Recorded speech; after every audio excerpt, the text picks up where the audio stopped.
Bonjour à tous. Good morning. I'm very happy to see that you're back for the second day. We have quite a lot of people in the room, which really shows how important productivity is. Thank you for being with us at the French Ministry, and we'd like to thank all those who are going to listen to us online. Now, everybody understands the ins and outs of productivity. Many countries, France, Europe and other OECD countries have seen a drop in productivity. This is what we've seen. Therefore, what's ahead of us is a challenge that could be looked at as if it were an opportunity. We have to see how we can best support productivity and long-term growth. We have to do this in a setting that's quite demanding, with budget pressures that we've seen due to all the crises we've gone through, but also due to the dual transition, the green transition and the digital transition.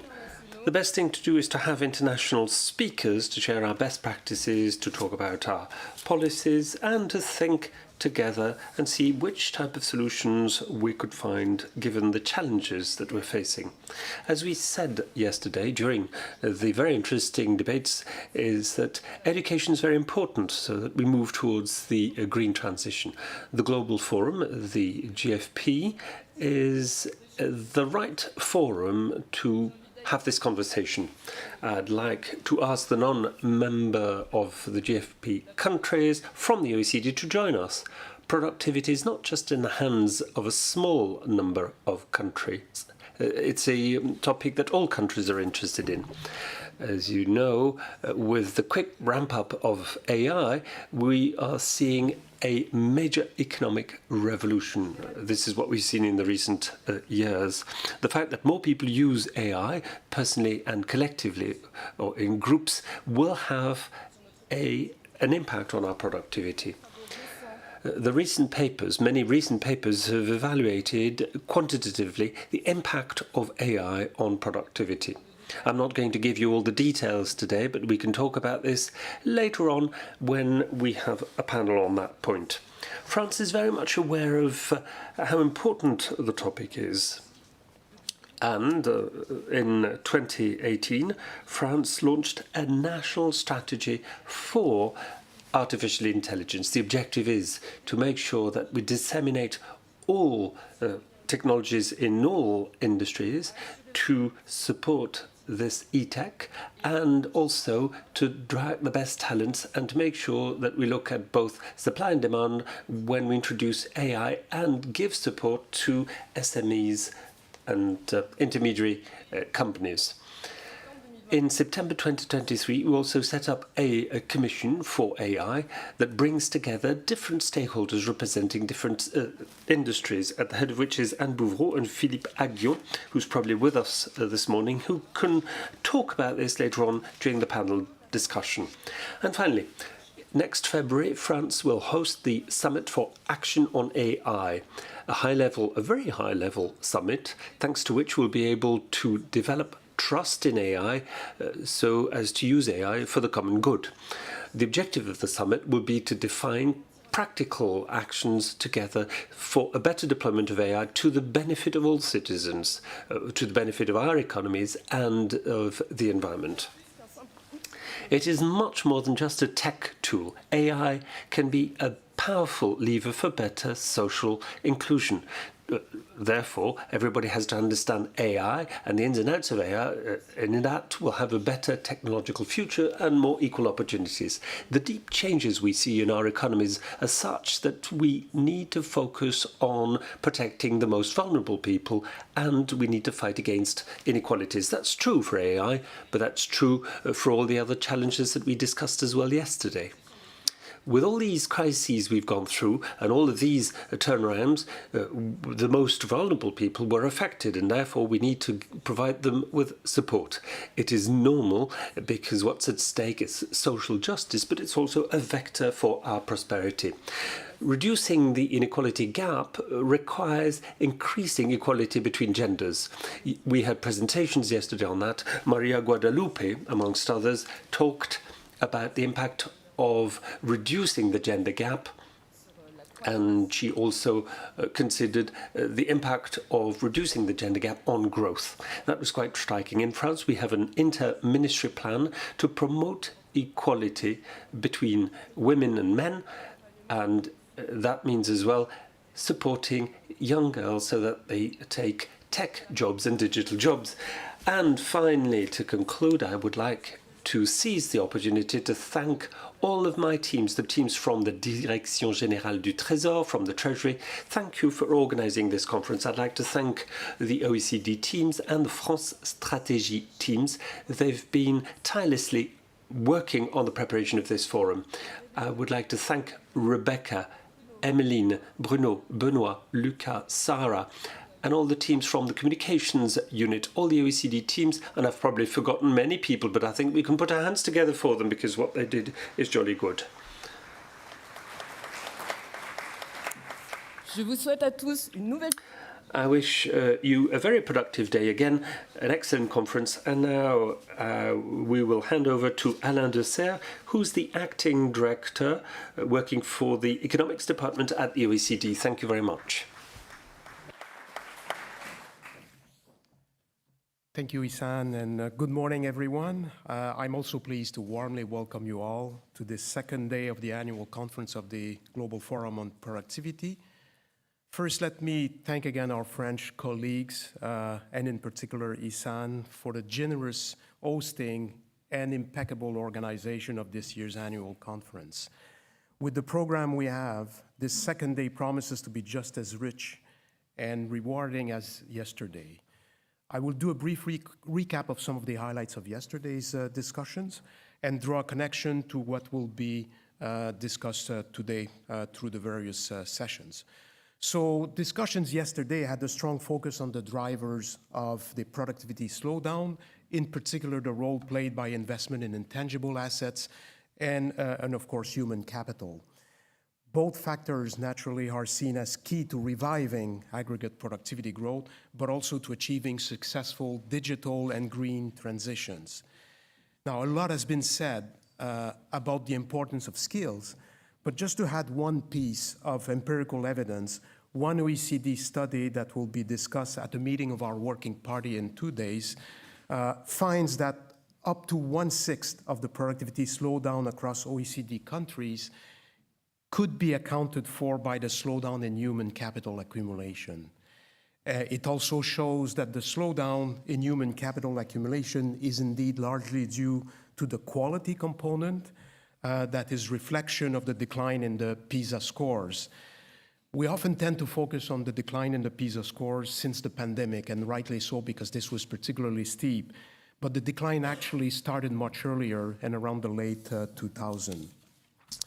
So now, even if we manage to improve basic education and reverse the trend decline in student performance, it will take time for this to translate into higher productivity gains at the macro level. In the meantime, countries have to make better use of the existing stock of human capital if they want to see higher productivity growth through the skills channel. On this, the same OECD study also shows that a similar level of human capital can translate into very different productivity gains across productivity. So evidently, some countries are doing much better than others at allocating their existing pool of talent.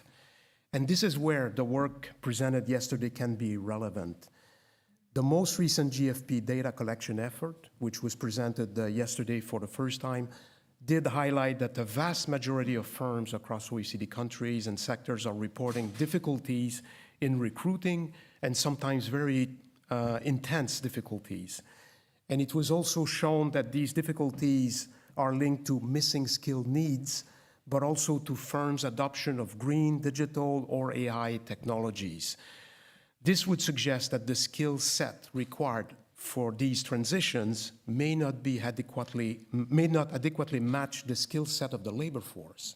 And this happens at different pace and to different extent across countries.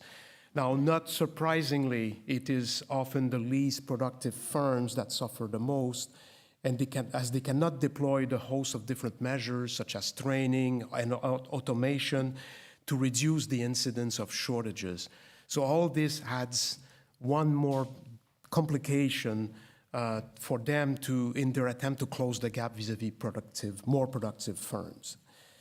The day yesterday was closed with a very interesting discussion on the green transition, as Ihssane mentioned. There is broad agreement, I think, that the carbon neutral economy has the potential to bring about substantial productivity gains in the long term, thanks to the boost in innovation, but also to the prospect of abundant, low-cost energy sources. However, this is by no means automatic. Again, one factor that was stressed is to ensure that investment in carbon-free technologies are complemented with parallel investments in human capital that are needed to make these technologies work or to invent more effective energy savings technologies. Also, as was mentioned by one of the speakers, Rodrigo from Chile, some institutions may need to be redesigned to avoid that the rents from natural resources get misallocated.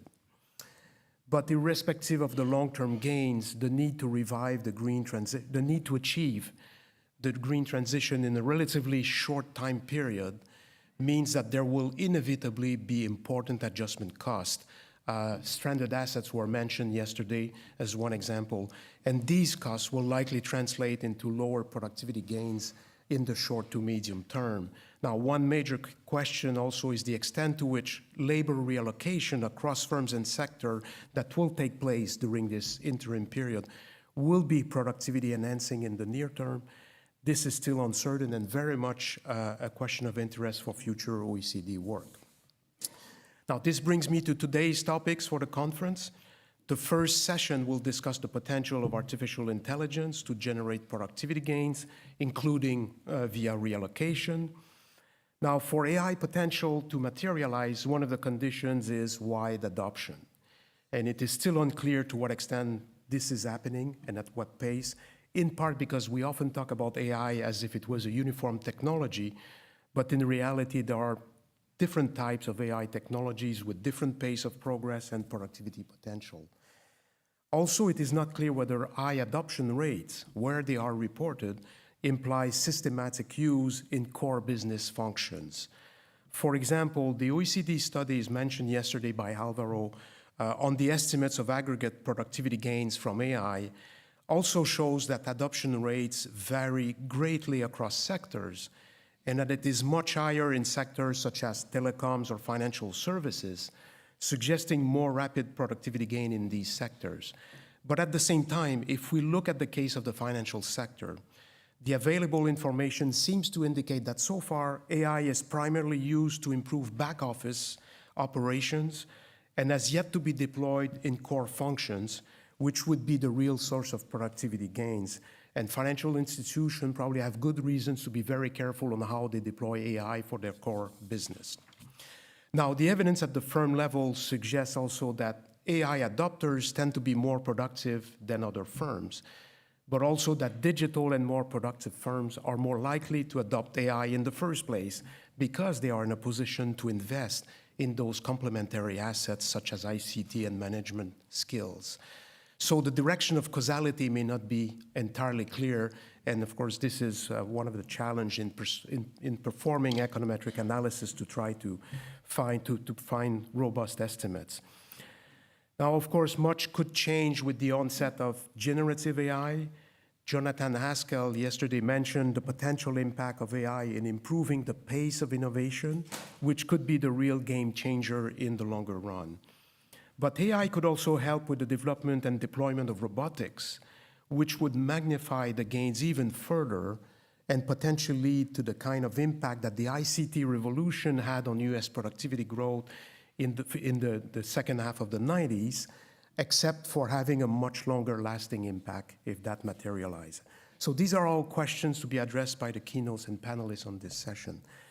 Lastly, session five will discuss how business practices and public policies can empower groups of workers that are otherwise typically at the margin of the labor market, such as the low-skilled, youth, or women, and thus promote a more inclusive economic growth. Fully integrating these underrepresented groups into the labor market can expand the pool of talent and innovation driving, of course, productivity gains. Now, many studies have shown, including in our own work, how economies that promote equal opportunities in education, employment, and entrepreneurship are more likely to enjoy higher long-term growth over sustained period. So this sounds like a win-win, yet achieving sustained progress in this area still seems to be difficult. So a better understanding of what the main barriers are, why they are so difficult to overcome, and the potential role of family policies and other instruments to introduce more flexibility in the job market will be among of the questions for the final session. So let me close here and wish you all an inspiring day ahead. Thank you.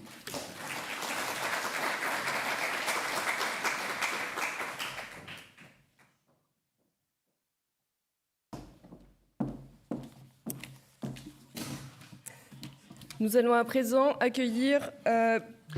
Now,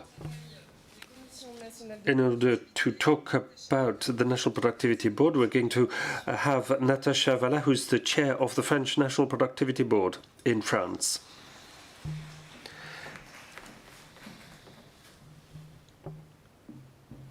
Bonjour à tous. Thank you, Ihssane. Good morning, Ihssane.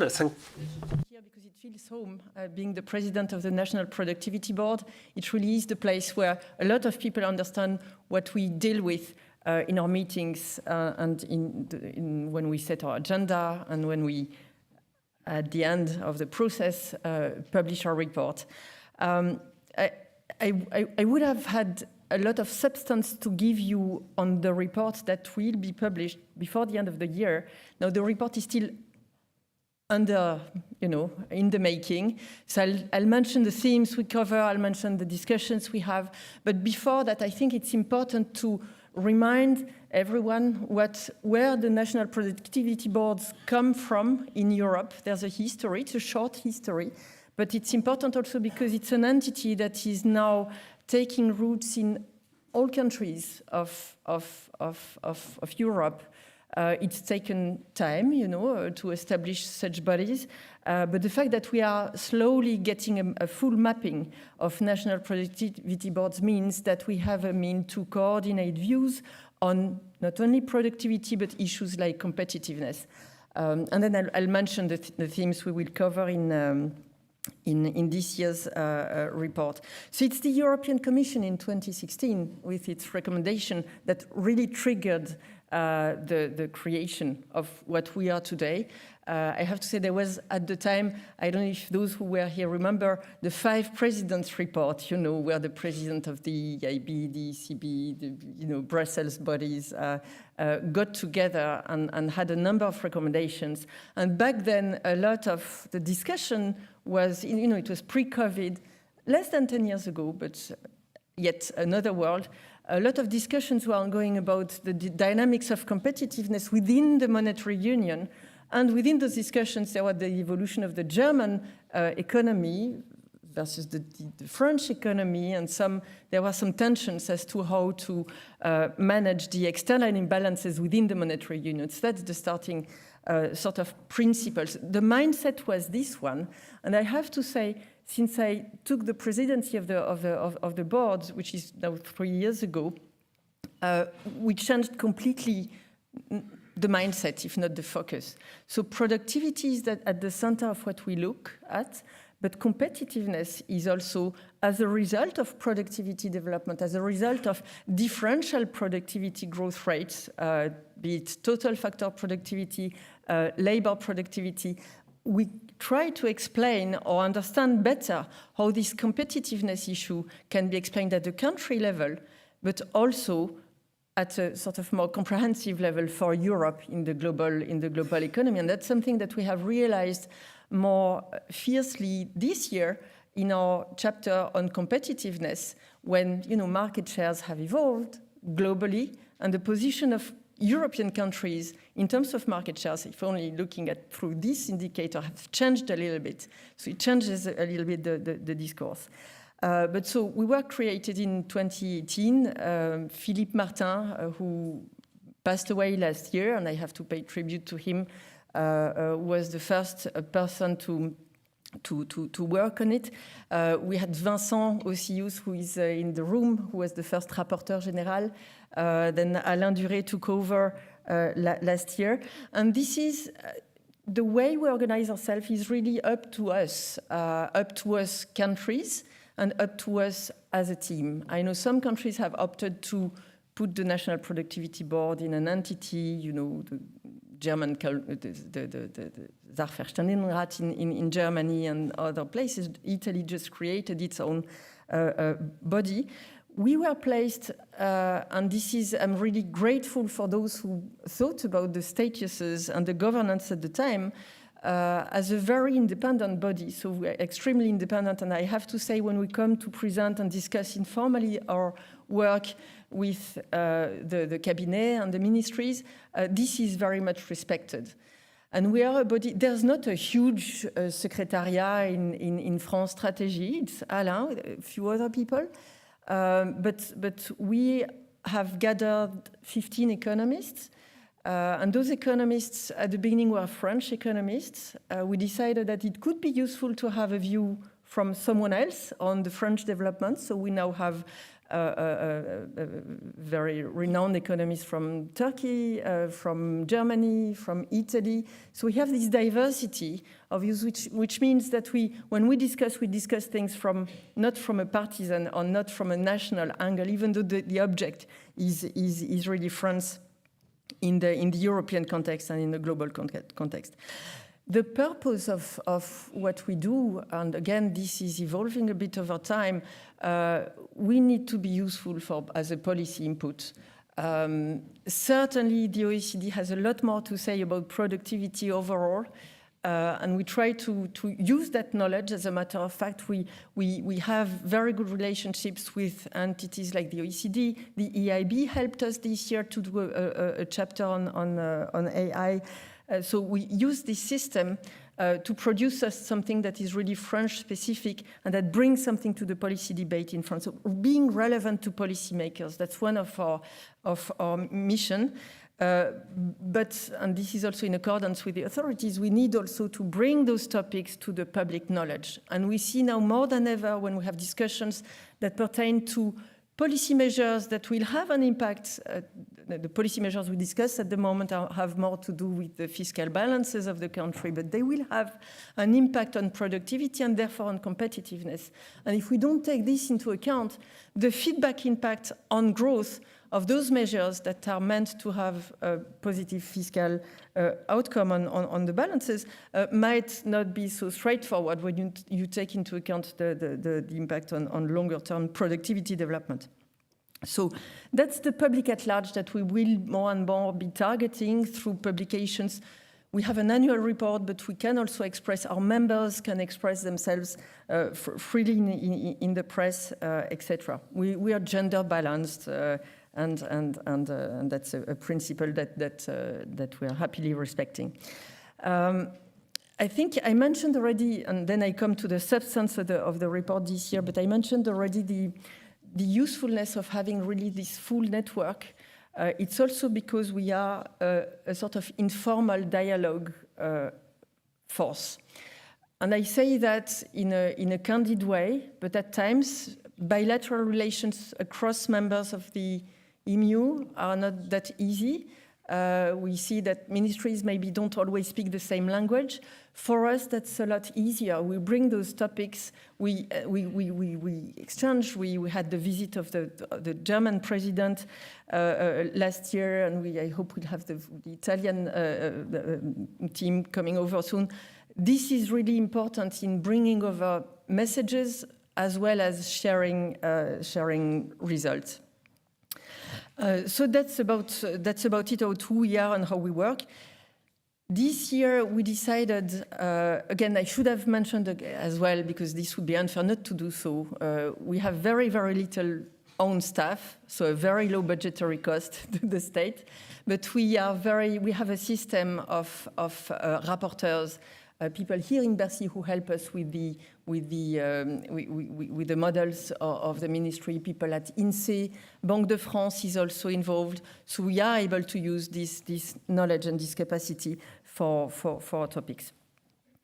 So this year what we did, we chose to focus on 4 themes, one being the evolution of labor productivity, apparent labor productivity. Since COVID, we did it a bit last year, but we thought it would be useful to focus a bit more on topics that are, again, relevant, coming back to the policy debates, in particular, the role of temps de travail, what do you say, temps de travail in English? Working hours, sorry, thank you. We look at the decomposition at the NACE level, in the industry level, decomposition of productivity developments to see how heterogeneous this poor result that we observe in France and observe as a one-point observation, but also as a dynamics, where this comes from and whether we can have a differentiated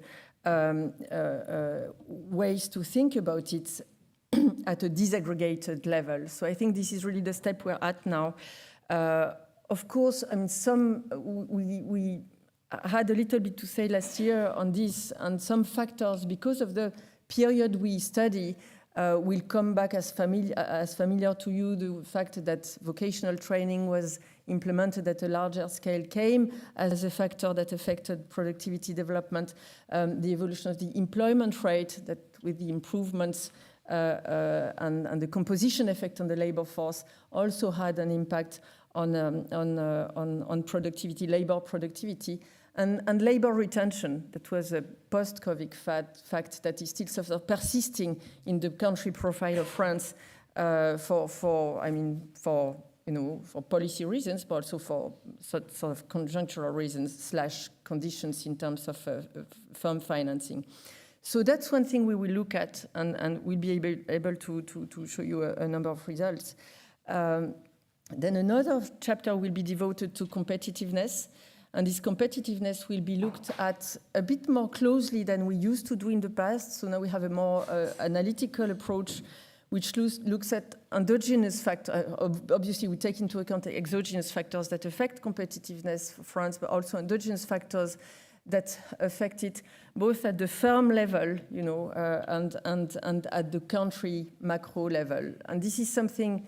I mentioned the collaboration with the European Investment Bank who helped us on this report, but the fact that we're able to look at firm level data help to have something to say. This comes within a macro framework where, as I was mentioning before, market shares in the world have evolved for many reasons, and look at the OECD, economic outlook that will give you all the reasoning behind it. But the fact that China lost a significant market share, I mean, significant, it's not changing, proportions, but and as a result of that, other countries, but also including France, have regained market share, changed a little bit la donne. We always complained about not being good enough at non-price competitiveness. In some way, we are becoming price competitive again. Is that a good news, bad news? I don't know, but we have to look at ourselves in a way which we were not used to look at for the past few years. In terms of market shares, in terms of price competitiveness. So the world is changing, and this is something we'll have to say, something to say about. Then we'll have a chapter on education, and yesterday that was discussed at length. This year it's really a start. We look at the literature, we check whether the themes that are relevant for the country, education is something that has a political chargé politiquement. So it's important to look at what the literature says to know what areas need to be digged. So we look at the impact of very specific factors in the organization of the education system from very low age, the class sizes, the training of teachers, the wage level of teachers.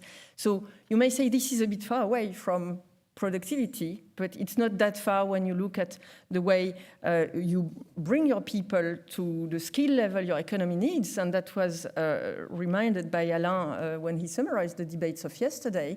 If we have a shortage of skills, that comes from somewhere, and that certainly comes perhaps from the students I have at Sciences Po who, after graduating on either A level, come and have to accumulate skills, but that also comes from before.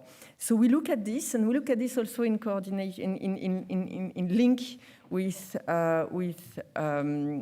the factors that have to enter the education system, namely digital and the digital transition. I will stop here because I think I have exhausted my time. There will be another comment from Spain, I think, on national productivity boards, but I think the message really to bring from what I said is that it's not a luxury to have a national productivity board within the European context. It's really an entity that can bring some dialogue, bring some knowledge, and inform from an independent source policy making for areas that pertain to competitiveness and productivity. Thank you very much.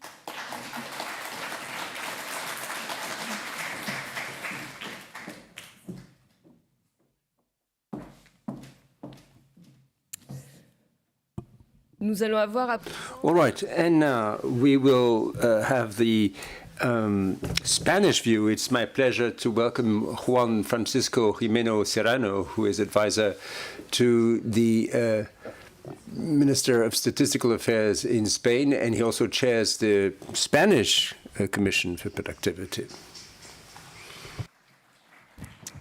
So, good morning. Thank you very much to the organizer for giving me the opportunity to address this very high-level forum on productivity as a chair of the Spanish National Productivity Board, which has been created at the end of July of 2024, not 2016, 2024. It is somehow ironic that the two countries with worse records in productivity growth over the last 30 years are also the two countries that took longer to establish a national productivity board. One of them in Spain, the other one, well, you can guess. This says something about productivity, it says something about National Productivity Board, and probably it says something about these two countries too. Okay? So, as I said, I cannot tell you much about the Spanish National Productivity Board because the appointment of other members is ongoing. We have not yet discussed what our annual report is going to be in 2025, so I cannot tell you the contents of that report. Let me tell you my three main concerns about the role of a national productivity board. I agree with Natasha that these are very important institutions, and the network of national productivity board can be a very useful instrument to promote enhancing productivity policies. And I hope we, from Spain, could contribute to this network in all the dimensions and in a significant way. So my three main concerns about the role of the National Productivity Board is, first, how to explain what is productivity. Productivity seems a simple concept, the ratio of output to inputs, but there is a black box, and depending on the black box that you consider, productivity means different things, depending on the production factor or production function that you estimate. Which production factor you put in that production function, how you measure those production factors, what you get is very different. And we should be more clear in explaining what productivity is, because in the public debates, there are a lot of misuses of productivity, and there are a lot of misconceptions of the concept of productivity. For instance, one is what Natasha mentioned, the relation between productivity and competitiveness. This is not very well understood by many people. I say, even by many economists, it's not very well understood that you can be productive and not being competitive, and you can be competitive without being productive, okay? So this is one thing that we need to explain. Also, when you talk to employers and entrepreneurs and so on, you talk about productivity, and sometimes I have the feeling that they are thinking about profitability, which is, again, not the same thing. You can have profits without being competitive, being productive, and you can be productive and not having profits, okay? And also when you talk about with trade unionists, also the discussion seems to be about how to fire people to produce the same or more with less workers. So explaining clearly what is productivity and why productivity is important, I think is one of the main roles that we should accomplish as a national productivity board. There is another dimension in which explanation is also important. It's very important that there are productivity gains, but it's also very important that these productivity gains are fairly distributed across all the society, especially helping the most disadvantaged member of the society. So distribution should be an important part of our work, and explaining not only how to achieve more productivity gains, but also how to make these productivity gains useful for distribution and for a more socially just society is very, very, very important. Second concern. The second concern is related to the first one. If we want to explain better what productivity is, we need to measure better what productivity. We need to improve the measurement of productivity. At the aggregate level, there are some progress. There are the refinements of the national accounts, there are benchmark tables, EUCLEMS, the improvement of EUCLEMS with the measurement of intangible capital that Jonathan Haskell talked about yesterday. But still, we need to improve better on the measurement of total factor productivity, because at the end, what we measure is a residual. Okay? And again, not always with the full information that we have to measure this residual. At the firm level, there are even more problems. At the firm level, we have to measure productivity, and many times we do it without firm price deflators. And statistical offices don't have specific instruments to measure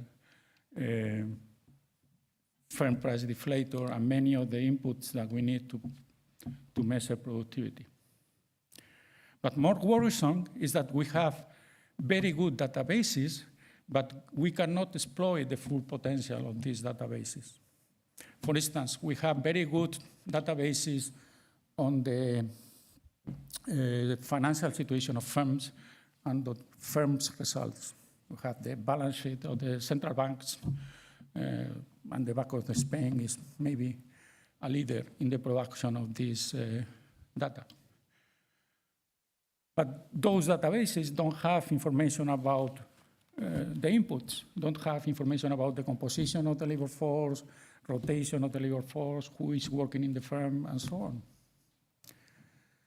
And on the other hand, we have social security records with all this information about who is working, where is working, what is producing.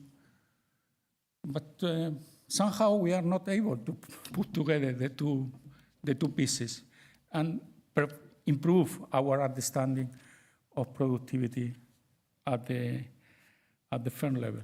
So this is something that I want to impulse in Spain, how to expand and better use the instrument to measure productivity.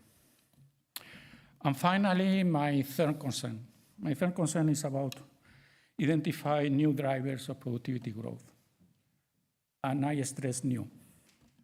I stress new because, as we have seen along this conference, the world is changing, and the world is changing very, very much and very rapidly. Okay? Productivity is about complementarities. And there are many complementarities that are changing. There are technological complementarities. Complementarities among production factors. And of course, these complementarities change when technology changes.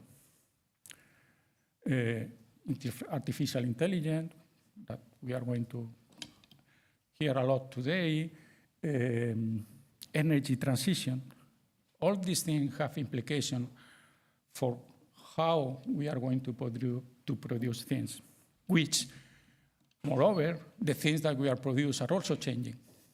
This mix of products and services that is going to be produced will change also very quickly. And we don't know much about how complementarities between production factors are going to be exploited in this new technological context. And there are more complementarities which are important. Complementarities among skills, high and low skilled workers. Complementarities between old and young workers. Demographics is also very important for these complementarities. For instance, we cannot accumulate human capital if there are not young humans on whom to embody the capital. On this, immigration is going to be key for the future of Europe. And how to manage immigration flows, how to assimilate immigrants, how to make them productive is going to be a key issue. And in Spain it is, because we are growing very quickly these days, but this is mostly because we are getting about 1 million immigrants every year. We have the privilege and the lack of having Latin American immigrants, which is very much the assimilation. So technological complementarities are changing, and we need to know more and better what this implies for productivity. And there is another complementarity which is also very important, which is the complementarity between technology and regulation. Okay?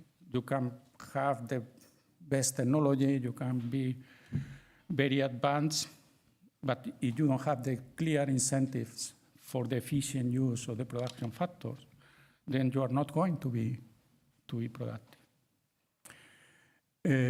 So we need an efficient regulation if we want to be efficient. And again, this is something that is yet to discover, because the new demographic technological environment implies different needs for regulation and a different approach at regulation and policies. Okay, so explaining productivity, improving measurement, and understanding better the drivers for productivity growth, I think, are the three main pillars for making sensible recommendation to policymakers. And I will stop here. Thank you.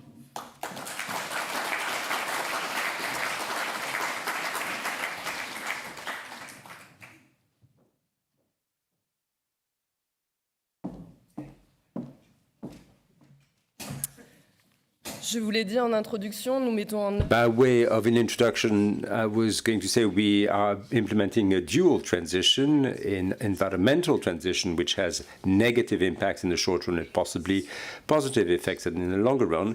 And then the digital transition. The question is, will this transition have short-term positive effects? Well, to address this question, I will call on the panel, and Jens LUNDSGAARD in particular, who is Deputy and Director of Science, Technology and Innovation at OECD. Thank you, Jens, for accepting to moderate this discussion. Merci beaucoup. Thank you. I have a little slide. Should I press? Because we are going to talk about a lot of complicated stuff, and in order to do that, we need a simple frame. So this question, will AI rescue us from slowdown, is really about two things. And thank you for the introductory speakers for making that clear, Alain and Ihssane. Well, first of all, we will aim in this session to answer what scale of productivity gains can AI bring? And a lot of that is about wide adoption.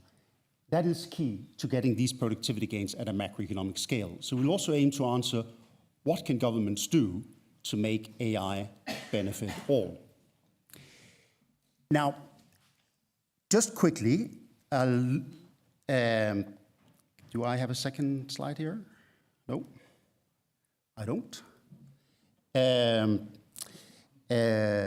So anyway, I will I will just tell you very quickly that you may know there was a Nobel Prize given in economics, but not for AI. The one in physics and chemistry was given for AI, in particular in chemistry for those who recently developed AlphaFold, which is a really impressive algorithm that can help those who develop drugs guess about the structure and how proteins are folding. That used to be something you should test and test and test in the lab.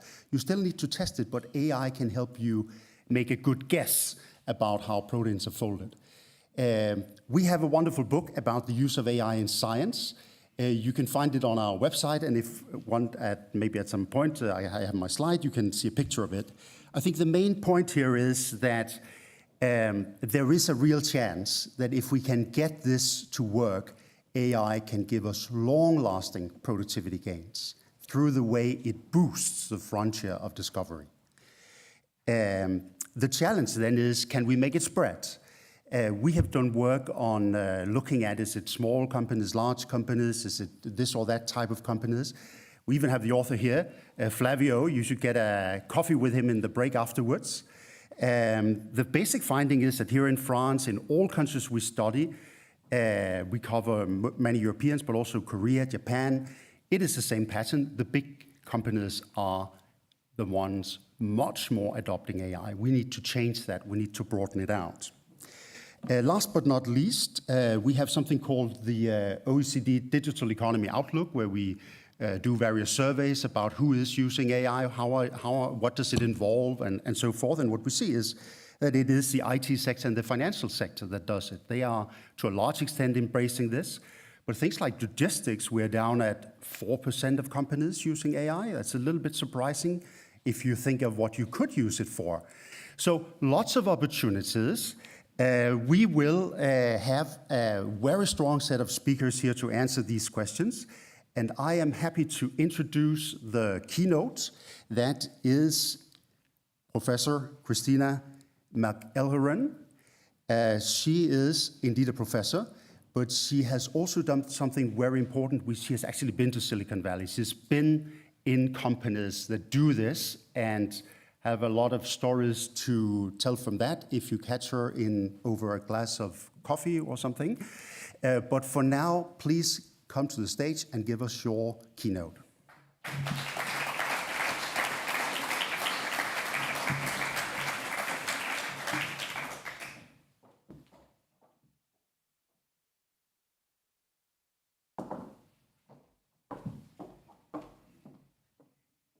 Wonderful. Good morning. Thank you so much for having me here. delighted to share some mostly research-based ideas, a few opinions, a few insights from related work that I know well. I come at this very much from the firm-level perspective and the managerial perspective. I will perhaps pose more policy-related questions than answer them, but if we get the juices flowing, I'll view that as time well spent. So I was asked today to share with you some ideas about will artificial intelligence rescue us from the productivity slowdown. And I'm often interested in thinking through some historical analogies. Many of you, I think, have seen this example, and I don't have a lot of time, but we have this idea that we've had these general purpose technologies that have diffused through time. We've seen vast transitions in how we make and distribute things in our economies, and in every single instance, the adoption and the use in production has lagged the innovation, has lagged the creation of the technology to perform the task.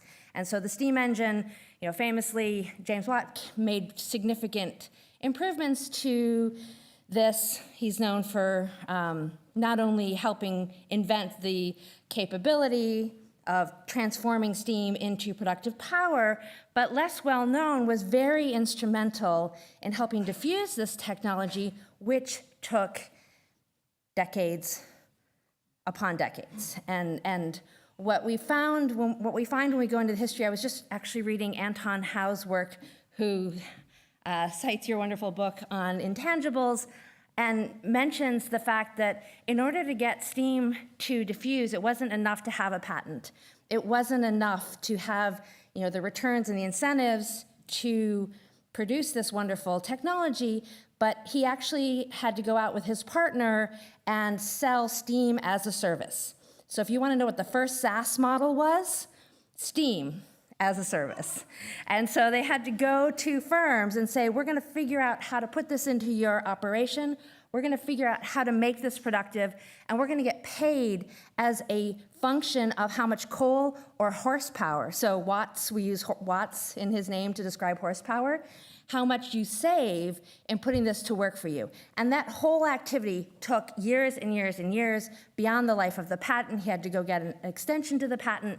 And what we see is that even in the face of captivating technology, there's this gap to be closed. And so I have some insights in how we start to close this gap. The problem is organizations. So humans change linearly. We have these prediction engines in our brain that quickly tell us what's going to happen in near space, in near time, and we project linearly. In fact, we have this well-known linearity bias. And so this is happening at a time when the pace of technological change is only accelerating.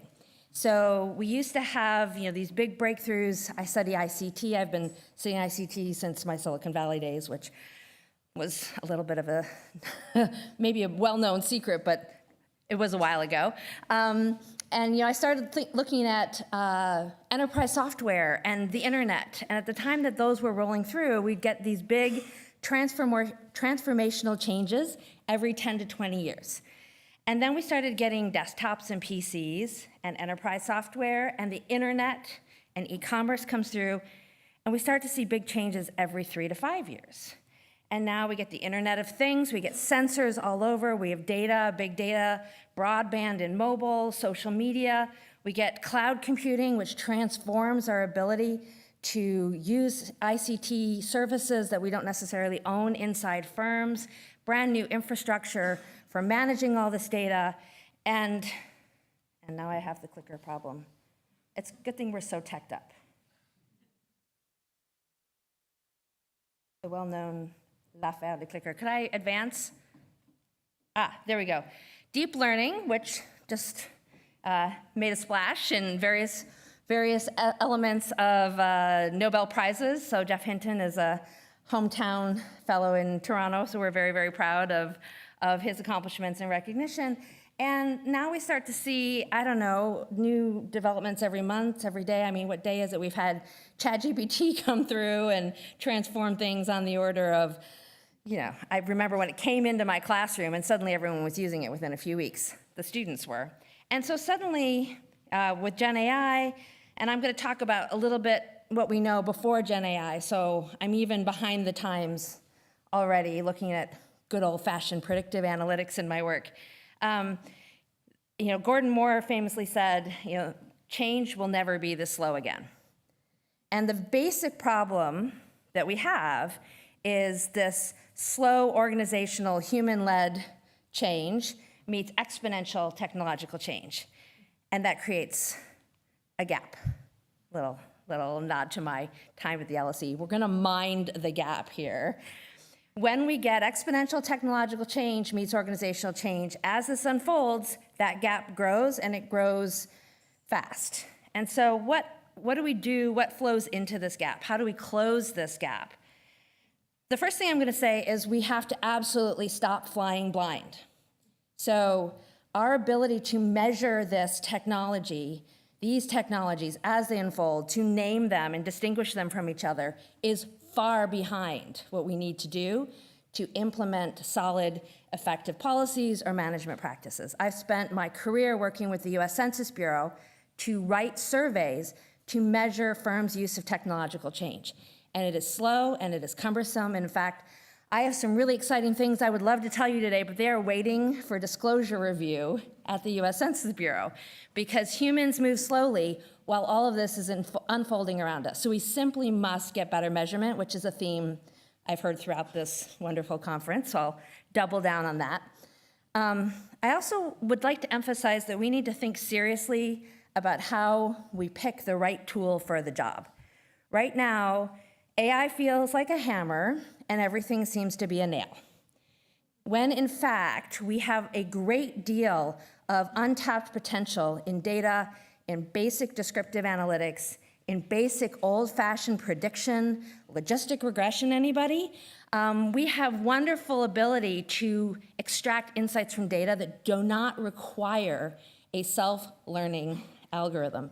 And we haven't even exploited those gains. So I think maybe we don't need to go all the way to the hardest and the fanciest tool before we see significant gains. In fact, closing the gap may be easier if we don't try to boil the ocean.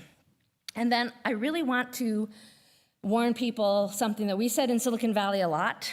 We may have said it with less nice words.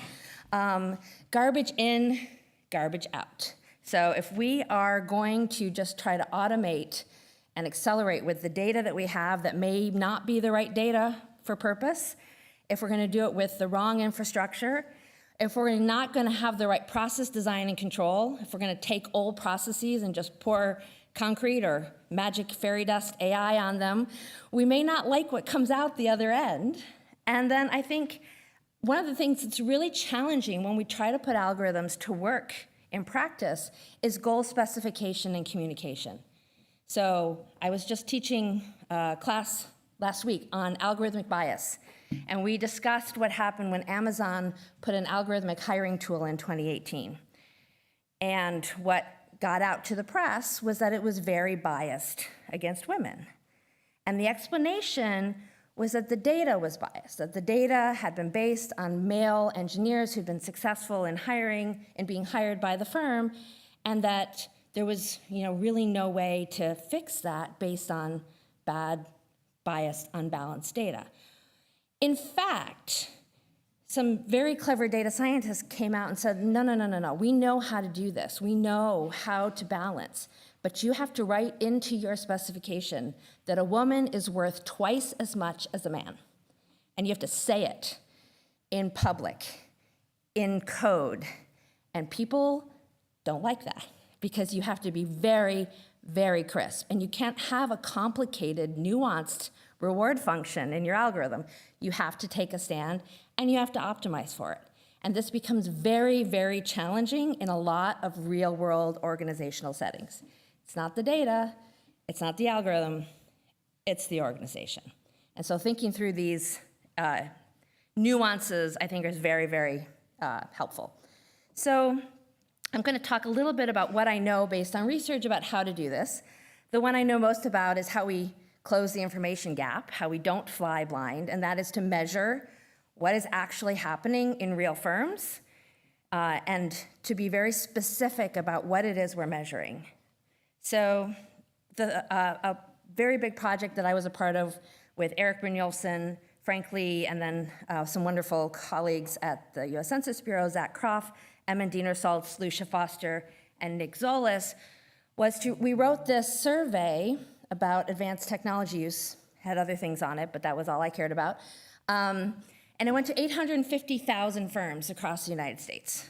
So when we have this very ambitious title, this just got published this year in the Journal of Economics and Management Strategy, we talk about AI adoption in America. We're not kidding around. So this, obviously we don't get 850,000 firms. We're stuck with the paltry sample size of 573,000 with all sorts of detailed linkages to administrative data. And I don't have time to get into the details of what we were able to accomplish, but we're able to pin down new statistics around the extent of digitization, the use of other advanced technologies, and I think very importantly, when we talk about AI in this survey, we don't ask about AI. We ask about machine learning, we ask about natural language processing, we ask about things that have a little bit more specificity, a little bit more tangible nature to them that managers have an easier time responding to. And the other thing that I'm going to share briefly is we got this very rich snapshot into 75,000 startups across the US where we can actually see really into the guts of the organization. We can see the founders, we can see the motivation for founding the firm, their backgrounds, their strategies, and some other attributes that give us this insight into the leading edge of adoption. Tells us about what other complements, another word I've heard, come up the past day and a half, thinking through what has to come along with AI to make this actually work and go to work in production, because that's our measure of use. So the first thing that really irritates people, especially folks at like McKinsey and KPMG who are telling us that 80% of firms are using this, is, and this is from 2017, so just hold your concern that this is old. I'm about to show you that it's actually still very relevant. From 2017, at a time when we were told that most firms, the vast majority of firms, were using AI, we got a very, very small percentage. So if we look at any use across automated vehicles, machine learning, machine vision, natural language processing, or voice recognition, so we're putting our thumb on the scale of, are you using any AI? We get less than 6%. Now, on a weighted basis, this climbs to 18%. But this is a little bit different from 80%, just a bit. And so what we see is this really big perception gap, this very big gap between interest, between hype, and the actual ability to deploy this in firms. Now, this is a size-based story. So we're talking about some averages across the whole US economy. And the US economy is made up primarily of very small firms. But we often pay attention only to the really big ones. They're available to us in data sets like CompuStat. But if we look at the very largest firms, definitely over half are adopting. So ignore size at your peril and recognize that there's going to be some scale-based benefits here. And this is going to be perhaps challenging from a competition standpoint. Lots of heterogeneity abounds. So we see lots and lots of variance by industry. We see a lot, unsurprisingly, a lot of adoption in information.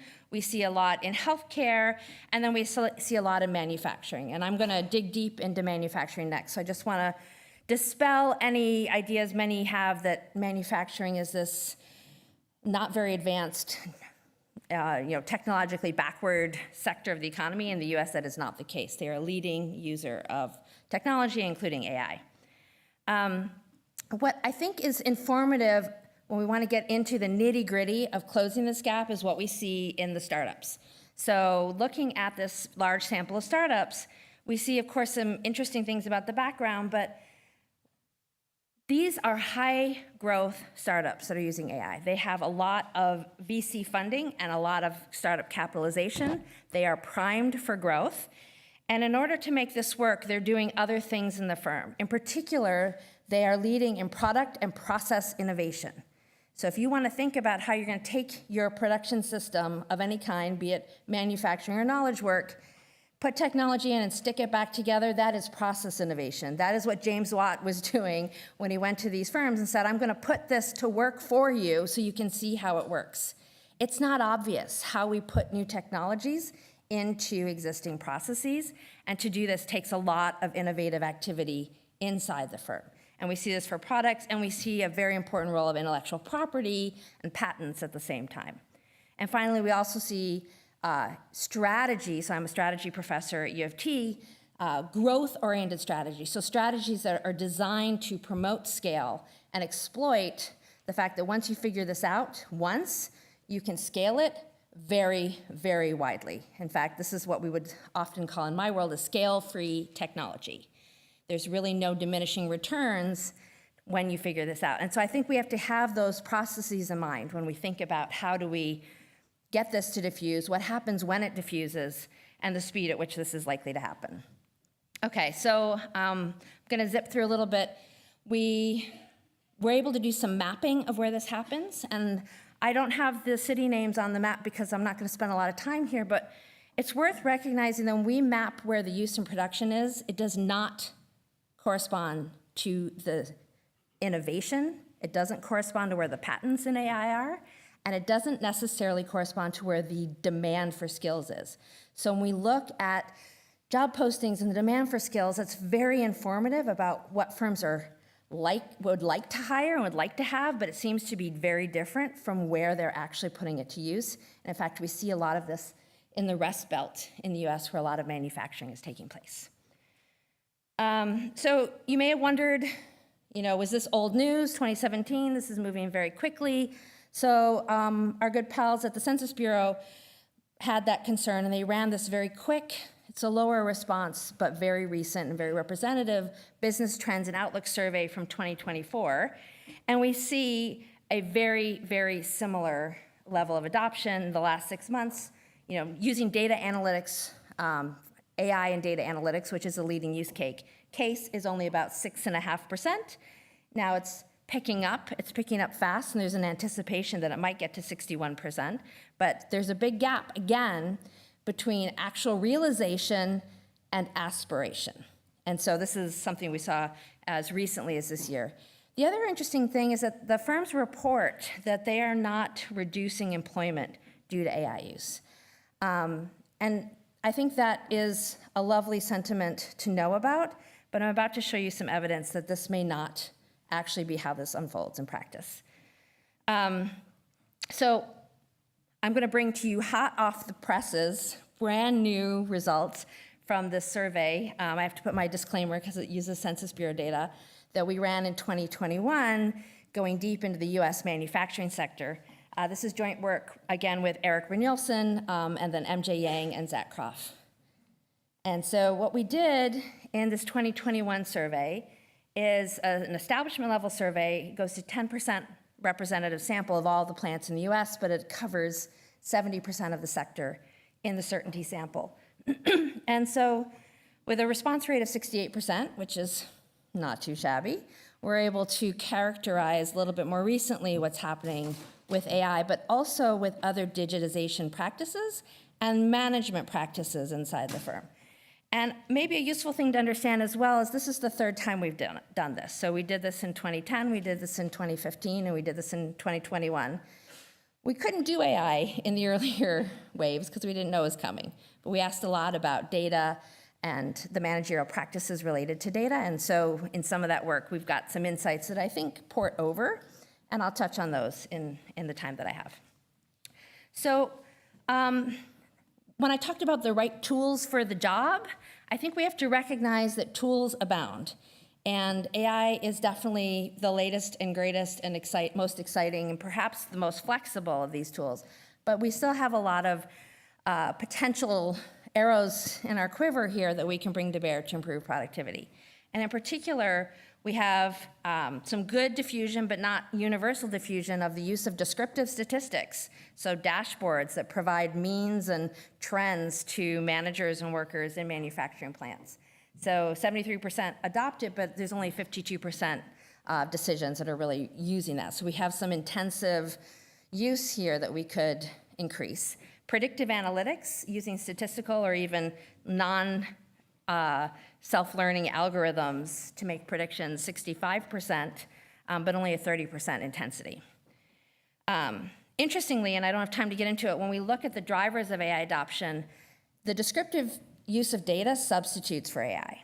So the firms that are doing this are less likely to move on to the next tool. And so we also need to think about how these tools come together inside firms and whether the firm needs to move through other stages or launch right onto the frontier. The use of predictive analytics seems to be promoting AI use, suggesting how the firm uses prediction in its managerial practices and its production processes. So the news on AI is still a little bit grim if you're excited about it and you want it everywhere. Depending on how you specify this, and we triangulate on it in a few ways, we only get, if we really put our thumb on the scale, about 23% adoption. And so this is still, not everywhere all at once. And there's a sense in which not all the firms are at risk of adopting. And so when we think about diffusion, I think we need to consider the denominator may not be all the firms that are out there. And we also have to be very conscious of the context in which this unfolds. So when we looked at predictive analytics use in firms, so this is a paper that came out in 2021 and a follow-on paper that we're working on called Management for the Analytics Age. We wanted to understand the context. We wanted to understand the complements that make this possible. We want to understand the complements that make this productive. So again, this is not maybe AI, but it's prediction. And it's older tools for prediction, but it's still giving us the sense of how do we learn something that we can't see immediately in front of us. And what this graph is showing you is that on average, the returns are 0. It is only in firms that have a really high IT capital infrastructure, that's the red dot, educated workers, that's the orange dot. A flow-efficient production process. This is a production process that is organized for stability. So if you want to predict the future based on the past, you really need that not to be moving all over the place. That's the green dot. And then the blue dot is this new paper where we're looking at management practices. And what we find is that you have to have the right fit of management practices to prediction for this to be productive. In fact, if you put very high-powered incentives onto managers, and you give them rewards for output based on bonuses, or if you only promote them based on performance, it erases the gains. That if you pressurize workers in these firms that are trying to innovate, it can unravel this innovative process. And so you have to think about, management practices that are organized towards output can be very productive on average. Nick Bloom and John Van Reenen, Rafael Sadoun, Danielle Skur have some wonderful work on this. But when you put it together with innovative technologies, that complementarity can work the other way. So I think we have to be very context aware. Sorry, I had labels that then came along. It's also worth understanding the infrastructure for AI is different. So this is moving into the cloud. And what cloud computing does is creates brand new flexibility in how we access IT services and the infrastructure for using data in innovative ways. And so understanding that, if you want to think about policies, think about the fact that we have tax incentives that prioritize capital investment. When something like the cloud goes on the reports for the firm, it goes on the balance sheet as a services expenditure. But that is the infrastructure driving AI adoption and AI development today. So again, I want to sort of end a little bit on this garbage in, garbage out concern, because I think if we just take what we have and sprinkle AI on top, we will not be happy with the outcomes. And we need to think about how to reinvent work, reinvent production, reinvent jobs at the same time. And again, the data tells me that this is not just something coming out of my opinion, but when we ask the firms, what is the barrier if you're not using AI? What is keeping you from using AI? And they report, again, I'm reminding us that the average is still very low, so the barriers are real here, that many of them, the leading barrier is cost, but the next is difficulty in identifying activities and business use cases. So it's not obvious to the managers in these firms how you put AI to use, and that is keeping them from using it. And there's also, again, this is about a conference about human capital, there's a skills gap. And if there is a lack of skills at the local establishment, that is also an important barrier.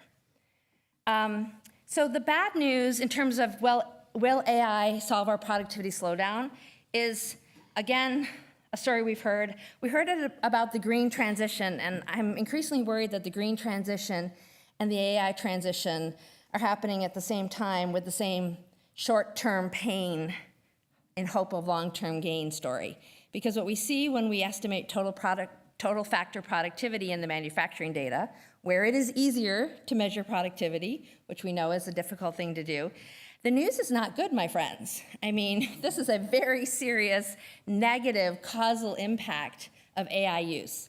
And I don't think that we're just systematically erasing productivity, but we are seeing adjustment costs. And the reason I say this is we're also seeing increase in inventories, which is what firms that have largely organized around a lean manufacturing model do when things come unglued. You have to have more buffers in the system. We see that they're putting in industrial robots, that's the third column. So they're redesigning their physical production processes, they're putting in other kinds of automation that come alongside AI, and they're shedding employment. Now, what we're not able to do is to see where those workers go, perhaps like the story of AT&T that Dan Gross so wonderfully brought to us when they moved from women changing the telephone connections by hand to rotary dials. They all lost their jobs. I mean, it took 100 years, but they all lost their jobs and went into other jobs. They went into waitressing and they went into secretarial work, and there was actually this huge demand as a function of all that new communication for new activities in business and services. So they were fine. What we don't know is what's happening to these folks, but it's definitely a topic for future research. We're able to see how this unfolds over time. We're able to look back to that prior survey I told you about and see how this plays out, and that's what's sitting in the US Census Bureau firewall, and I'm not allowed to talk about it. But check back with me, hopefully next month. We're hoping, but I couldn't tell you for sure, that this does get better over time, and this is a story of adjustment that ultimately unfolds, as we've seen with prior general purpose technologies. So the last thing I'll touch on, because we're worried about human capital, is what happens to the humans. And I was asked to speak very briefly about this automation versus augmentation at the task level. I think Philippe is going to have some ideas around this as well. You know, we're trying to grapple with this in real time as it's unfolding.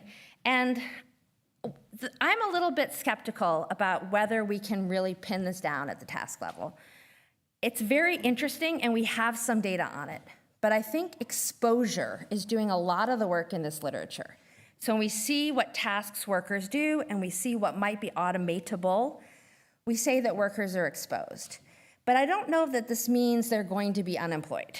The task content of work is not fixed. That is a design choice.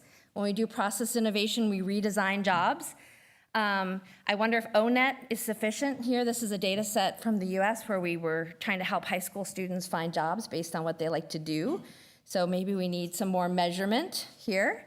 The allocation of tasks within jobs is not fixed, and the value of the tasks will matter, and the interdependencies among them. So you might want to split off a task and automate it, but if it's interdependent with another one, you may not be able to just get a lot of efficiency on one side. You may still need to keep tasks happening together, possibly within the same job or the same human. And the cost structure will matter. So Neil Thompson at MIT has some wonderful work showing that the fixed cost of automating a lot of tasks is going to make it economically infeasible to do this at the scale that we may have seen in predictions coming out of the task-based model. I also worry a little bit that we're thinking about automation as a bad thing. So with all the love in the world for Eric Brynjolfsson, my co-author on a lot of this work, he talks about the Turing trap and how we might want to not design AI or automation that mimics humans. But I will submit to you that my washing machine automates a lot of my household work. And the main effect of that is to free me up to do things like come and talk to you. And I am not worried about automation in a lot of these tasks. The dull, dirty, and dangerous work of the world that humans are doing might be best automated. And I'd love to not, make automation a dirty word when we think about how this should unfold in firms. I think we're going to have to see how this plays out as jobs become endogenously changing. We looked at this at the worker level, not for AI, but for digitization in a paper that came out last year in the Journal of Econometrics. And what I think is interesting and promising but also concerning is that digitization has an age bias.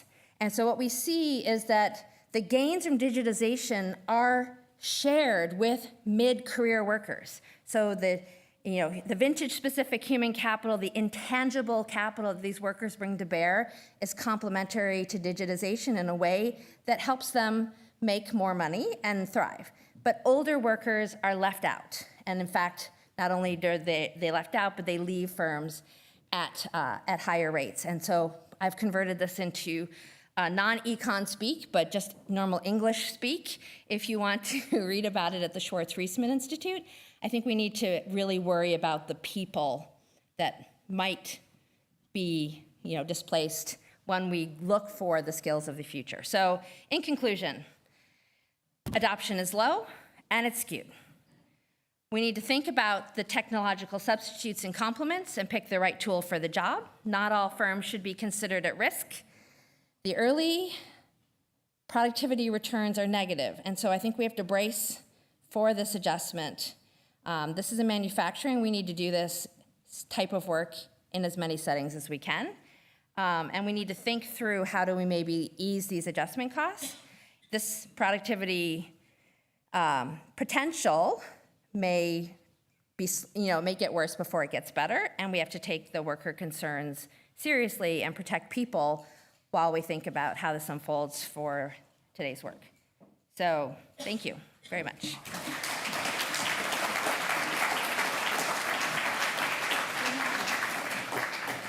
Many thanks for having taken us off to a strong start, Professor McELHERAN.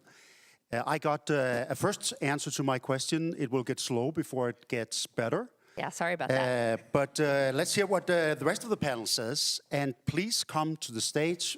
First, Philippe AGHION, professor at Collège de France, London School of Economics, INSEAD, hardly needs any more explanation, but I would like to say that you are also a wonderful participant in the French Commission on AI, and if you... even a co-chair, and the wonderful thing is that you can train your French by finding lots of good interviews of Professor AGHION on the internet about that set of work. Let's also have the other colleagues of the panel up here. We have from Japan, Takayuki SAKO, Deputy Director of the Software and Information Service Industry Strategy Office for the Ministry of Economy, Trade and Industry in Japan. And we should also have from Italy, Michele PETROCELLI, Director of Research, Innovation and Cross-Functional Projects at the Treasury Department. Feel free to sit here or use the lectern. Professor AGHION, the floor is yours. Thank you very much. Thank you very much. So I will just, so first I very much enjoyed your presentation. I learned a lot from it. I will just say a few words on the growth and employment impacts of artificial intelligence. So I had the chance of co-chairing the Commission d'Intelligence Artificielle with Anne Bouvreau, who is in fact she's organizing the next AI Summit, which will take place in February in Paris. So it's great privilege to work with Anne, and we had a wonderful commission, Yann Lequin, and we had Joël Barral. We had great names in AI in our commission. It was a really fantastic experience. So I will just say a few words on AI and growth and AI on employment. So AI, I mean, there are reasons to believe that AI should boost productivity growth because it automates both tasks in the production of goods and services and also tasks in the production of ideas. So I had a paper with Chad Jones and Ben Jones where we tried to model that. And so we had like the theory of that. Why does it automate also a task in the production of ideas? Because AI helps find solutions to complex problems. It facilitates imitation and learning, and it can become self-improving. So already, and you mentioned, so you've done work with Eric, and I mentioned another paper by Eric, Daniel Lee, and Lindsay Raymond, where they look at the impact of generative AI, of ChatGPT, on the productivity of a firm, of a Fortune 500 US company, which advises US small and medium-sized enterprises on enterprise software. Okay, so you have an American SME, and they ask this firm, you know, people in this firm, what should I do to install or to update my software? A number of employees are in the Philippines. I don't know if they have many employees in the Philippines, so many, it comes on the Philippines employees. And the job consists in answering SME managers' questions on how to install the software. So the agent productivity measure here that they use in their paper is the number of resolutions per hour.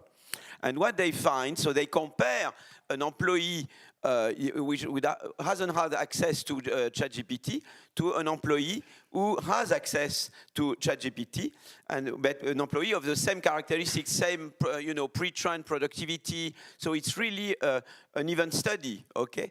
And what they find is that productivity goes up once you have access to ChatGPT by 14% in the short run after 1 month and 25% after 2 months. So it's a huge increase in productivity.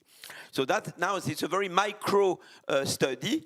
Now, how you go from micro to macro? Well, one way is to extrapolate from previous general-purpose technologies, for example, electricity and IT.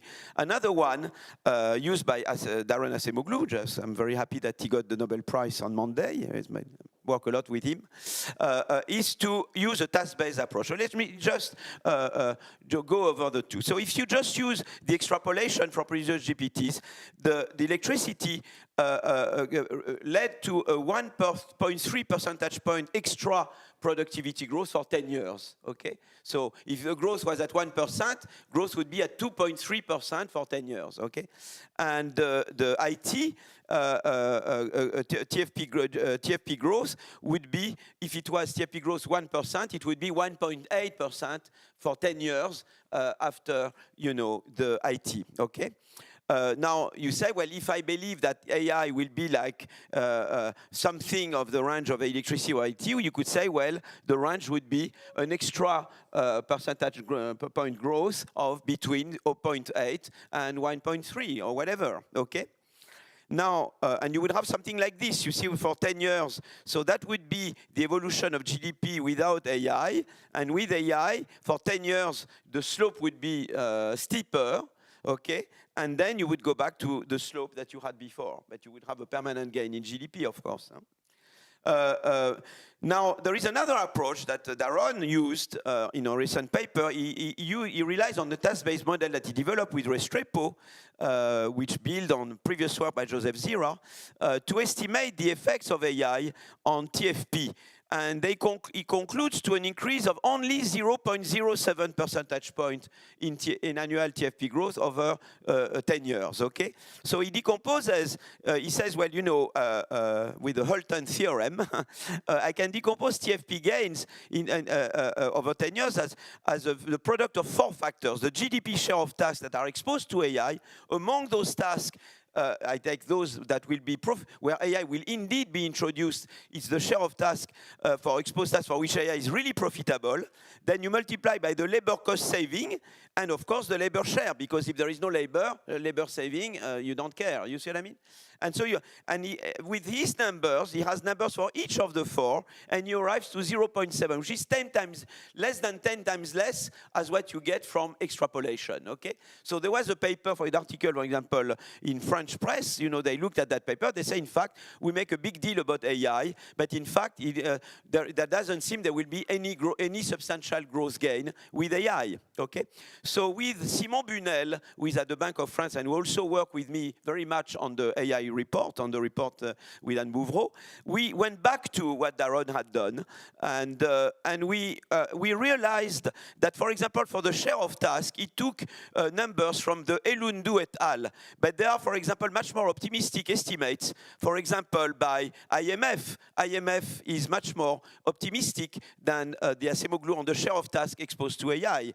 So the interval to consider is between Daron and 68%, which is IMF estimate of the share of task. Then you go to the share of exposed task.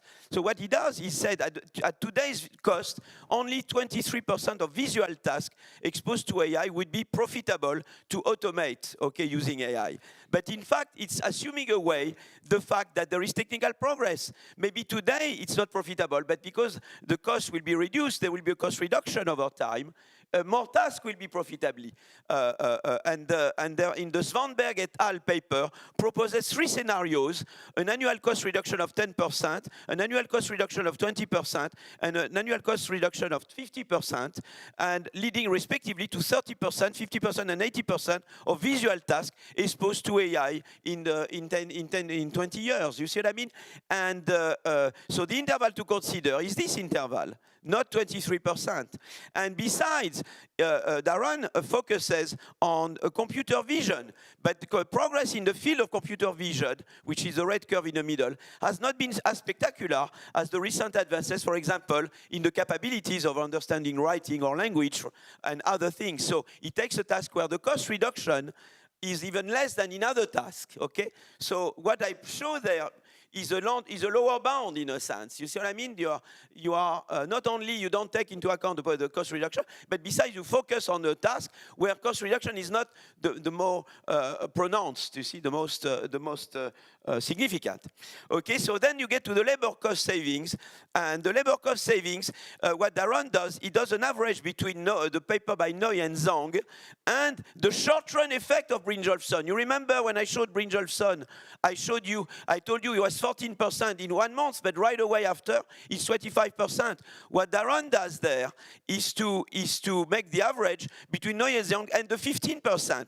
And in fact, the interval to consider is you're more like 33% and 40%.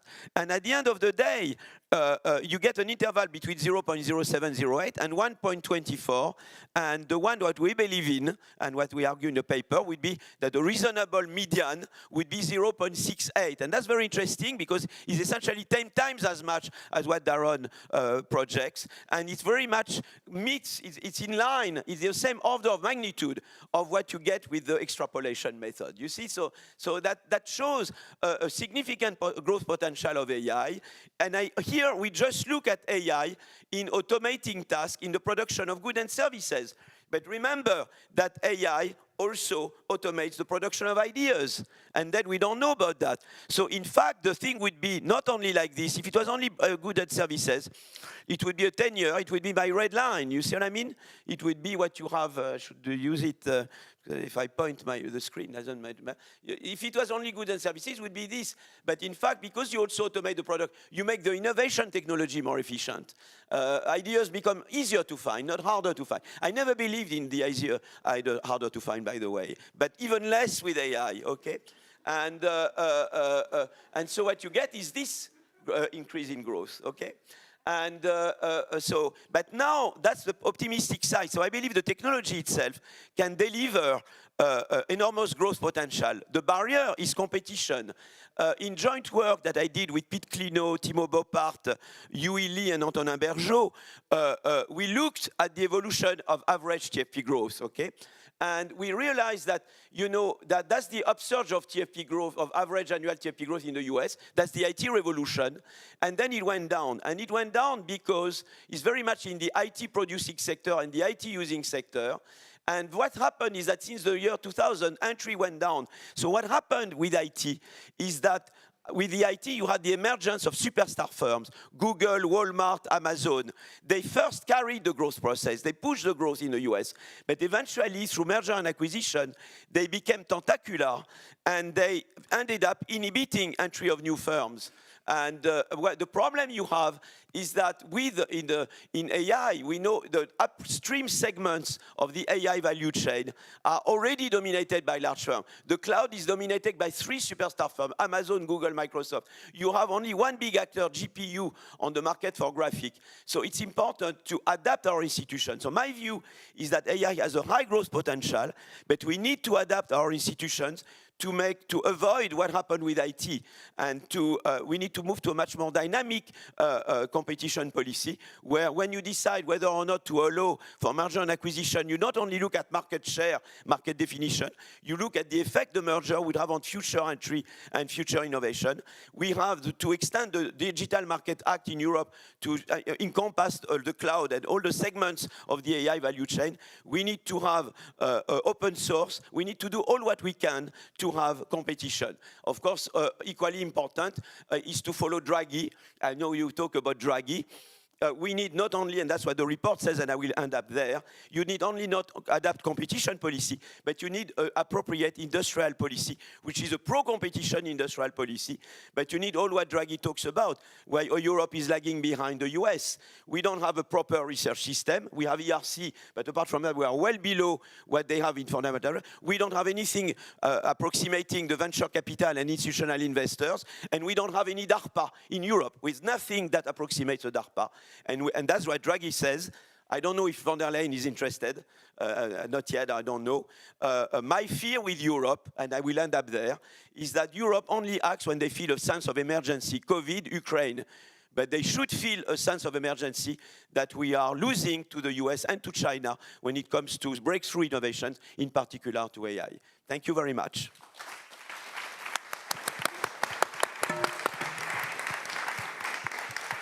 Wonderful, wonderful. Let's turn to the question about policy. What can policymakers do? We have first Takayuki SAKO from Japan. Can you hear me? Yeah, right, great. Yeah, thank you for having me today. So my name is Takayuki SAKO from Ministry of Economy, Trade and Industry of Japan. And I really appreciate Jens and also Kristina for for moderating all the affairs and also having great keynote speech, and also all the panelists here, and also, of course, all members from Secretariat of OECD and as well as French Ministry.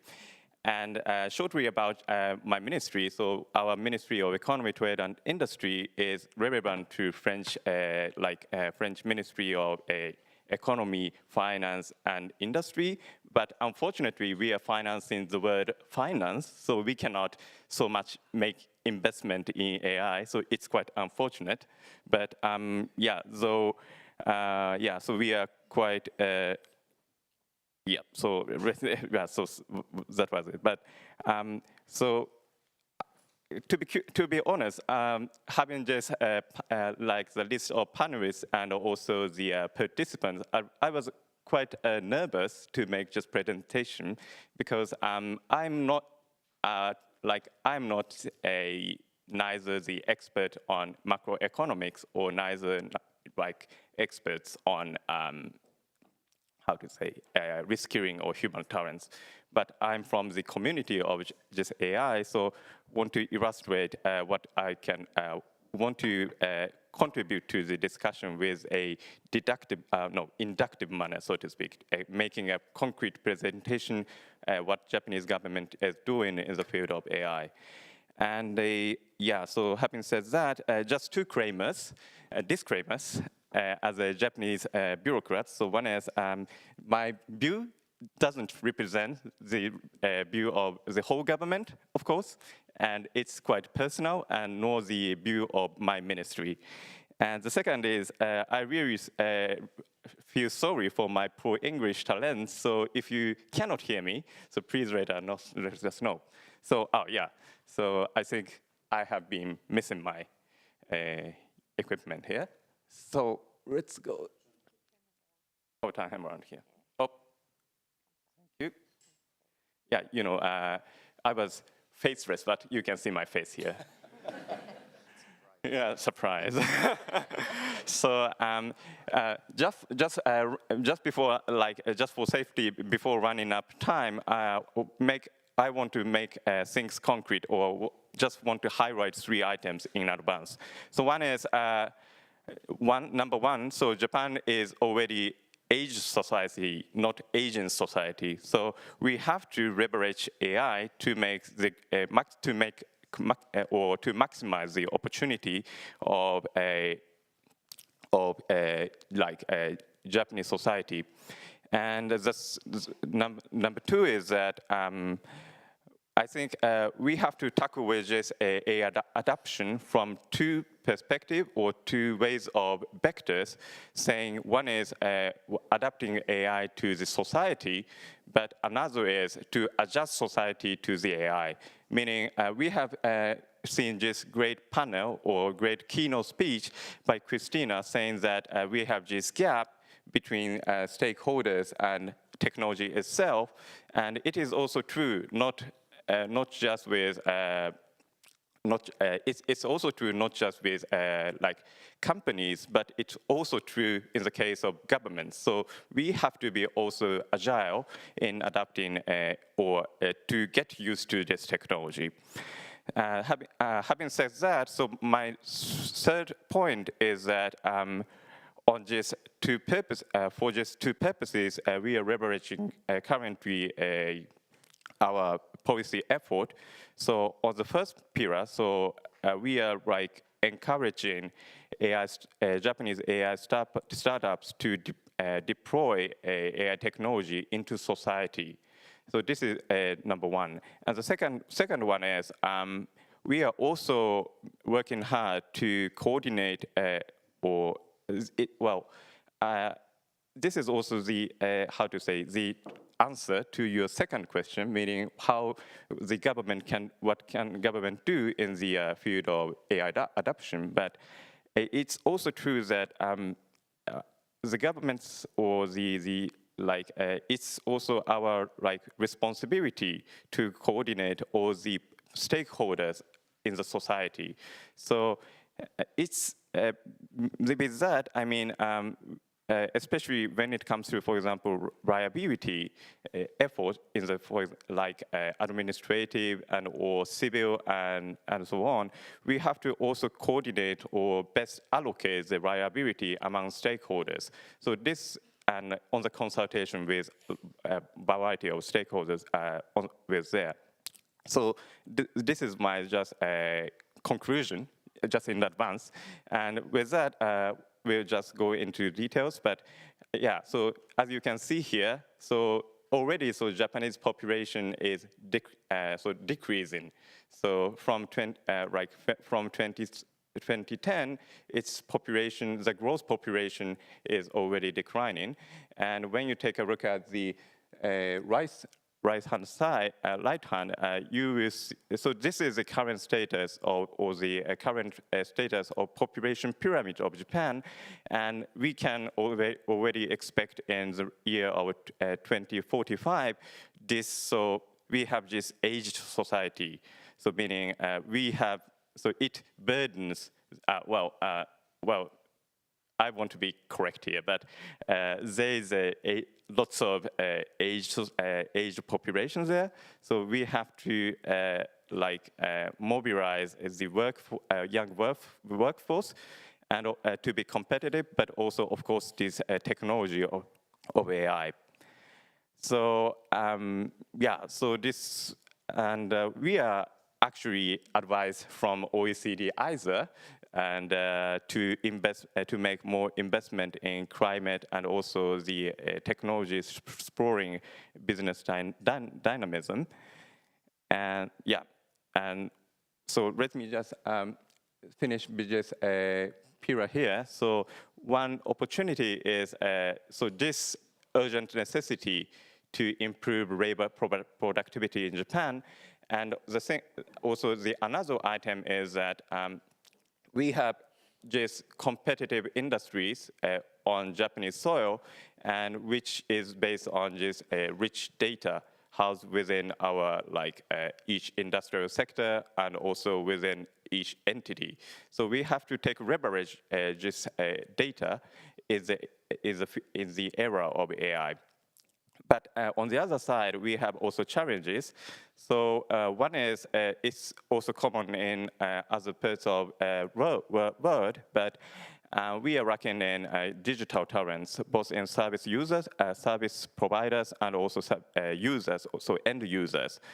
And the second is, it's quite like as characteristic to Japan, but Japanese companies want zero risk, meaning they do not have the, well, to be frank, so they do not have the idea of risk and its mitigation, but they want zero risk in advance before doing their business. So this is the challenges with what we have to tackle with.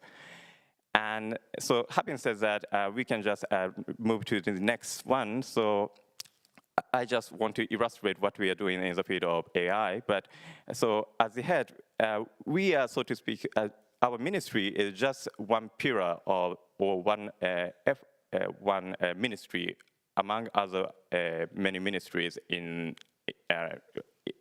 ministries coordinating AI affairs.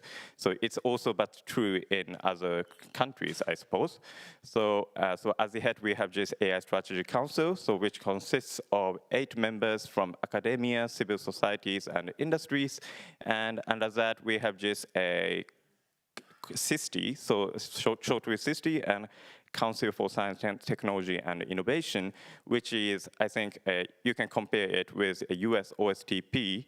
And under that, we are responsible, we as a Ministry of Economy, Trade, and Industry are engaged with just AI affairs in close coordination with interagency colleagues. So, but what's specific with us, or what's special with us, is that we are, so to speak, the industry's POC to government, but also the POC to government's POC to industries. So we are really enjoying this venue of where we are in the government. Yeah, so as Professor kindly indicated, we are in the middle of technological hegemony of in the field of critical and emerging technology. So from 2 years perspective, we are heavily investing in AI field. So one is, again, just a competitive technological competitive to gain a technological competitiveness against any adversarial countries, but also, as again said, I said, we have this aged society in front of us, so we have to leverage AI to tackle with these problems. So our idea is to leverage AI in our society, but of course, bearing risks caused by AI in mind. So under that, we have these three pillars. So one is how we respond to AI risks, and the second is promotion of AI use, and the third is investment in AI R&D. But for the sake of time, I do not want to go to any details in the, But again, back to the this idea of adapting technology to society. Actually, we are doing just a program called Generative AI Accelerator Challenge, shortly called GENIAX. So the idea of just challenges comes from mainly two aspects. So one is, of course, unfortunately, we are not the west coast of the United States, meaning we do not have any developing capability, AI development capability in Japan. So we wanted to foster our capability on the Japanese soil, and also when we want to make any tailor-made service to the Japanese society, it is also crucial to have just Japanese LLM. So we wanted to make just a level raising a policy in the first place. And the second is, again, just a society, I'll be quick, it's quick, and well, we also make a promotion of collaboration among AI developers and also AI users and AI data holders, so that they can make any tailor-made system to the adoption, tailor-made services to the industries. Yeah, just quick here, but so as a concrete example, we are also, so it's not directly to AI, but when we think about, for example, about the automated vehicle, it is crucial to think about allocation of liabilities in the civil and also administrative and criminal liability. So in the first sense, so without any systems, it's quite common that developers or software providers are overrated or over-obliged to take the liability in the field of automated vehicle.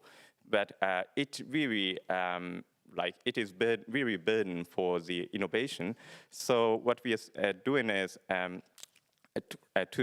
two items. So one is we want to improve predictability of administrative and criminal liability, and the second is we are in the process of creating a mechanism to investigate causes of accident for each case so that we can make this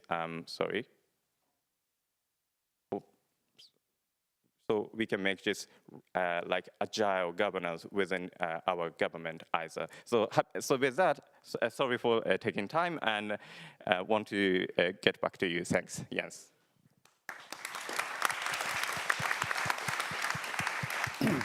Let's hear Michele PETROCELLI.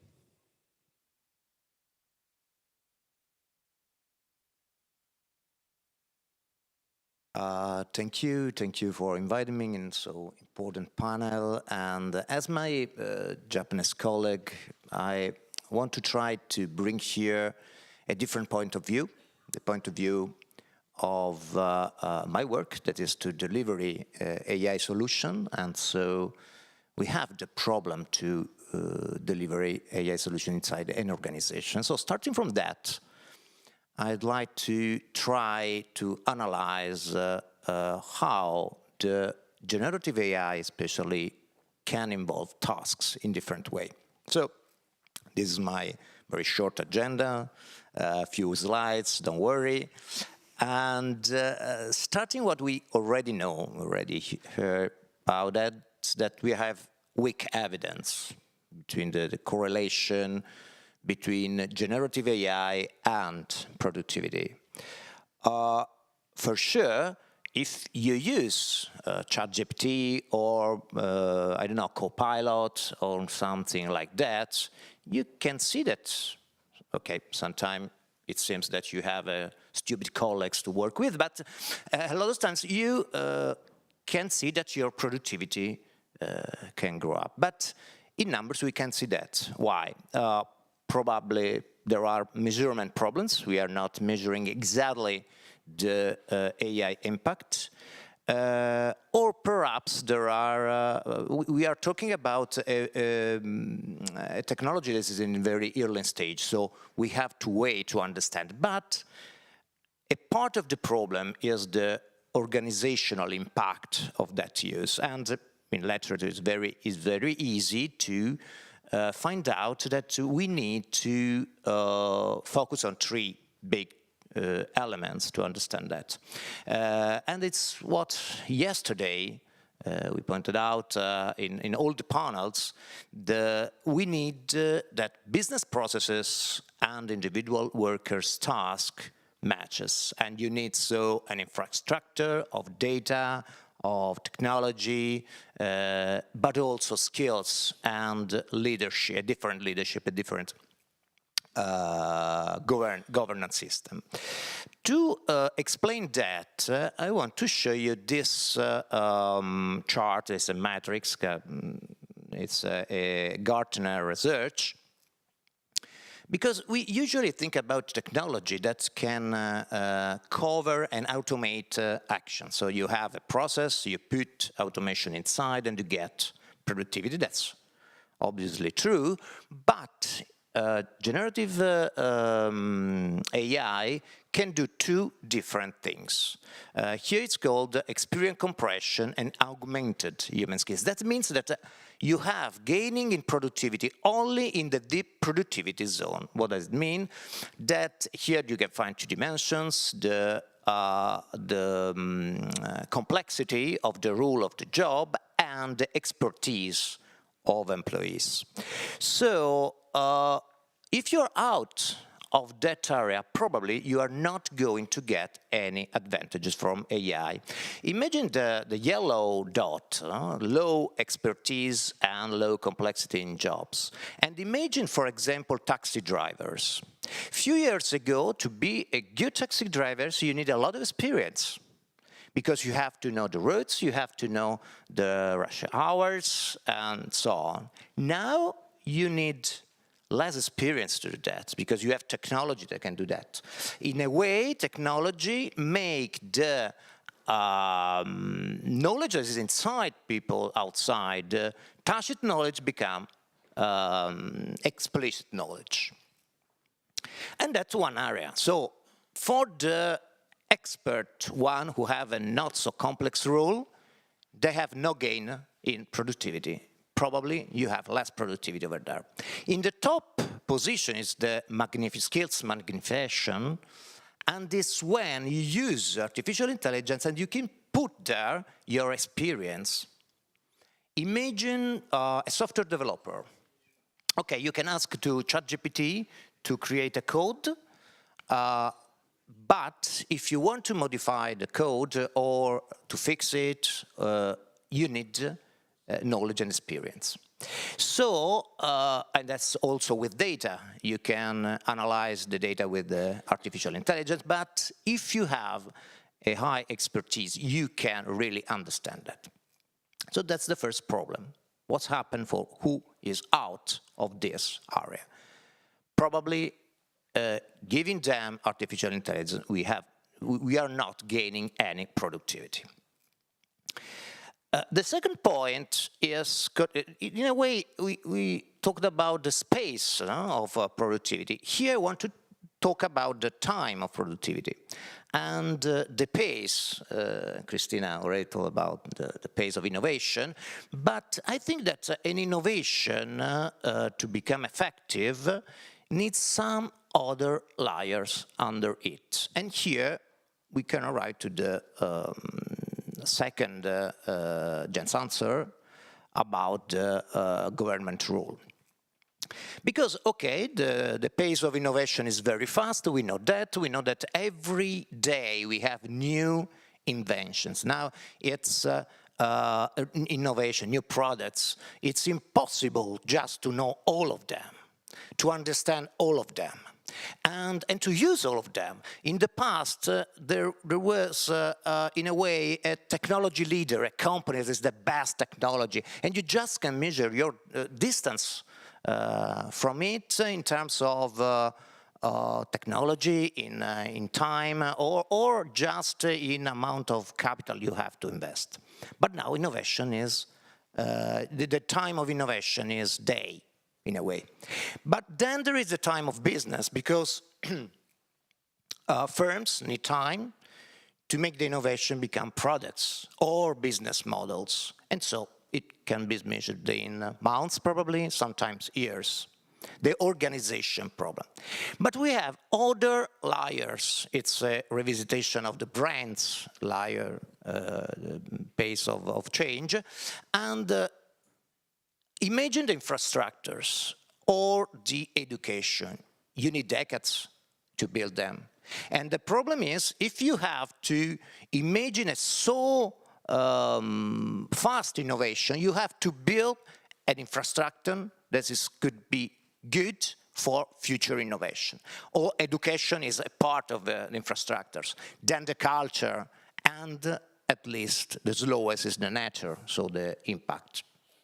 Going forward, just to say that, so what we can imagine a government should do. If we imagine that we need a so long run vision, we can't work only with artificial intelligence or data. We need a long-run approach. For example, the strategic foresight approach. Because you have to imagine the future you want. And then you can build your infrastructures. And of course, you can build a new education system, you can deal the skills problem, you can incentivize business and fund this research. But you have to add a strategic foresight, a long-run vision instrument. In a way, when we work with data or artificial intelligence, we are working with the past. It's the past. We need to work in the same way in the future. We want to create that one. There is, I go further by this, but it's interesting just to say that for governments, there is another problem, because governments is also delivering services to the citizens.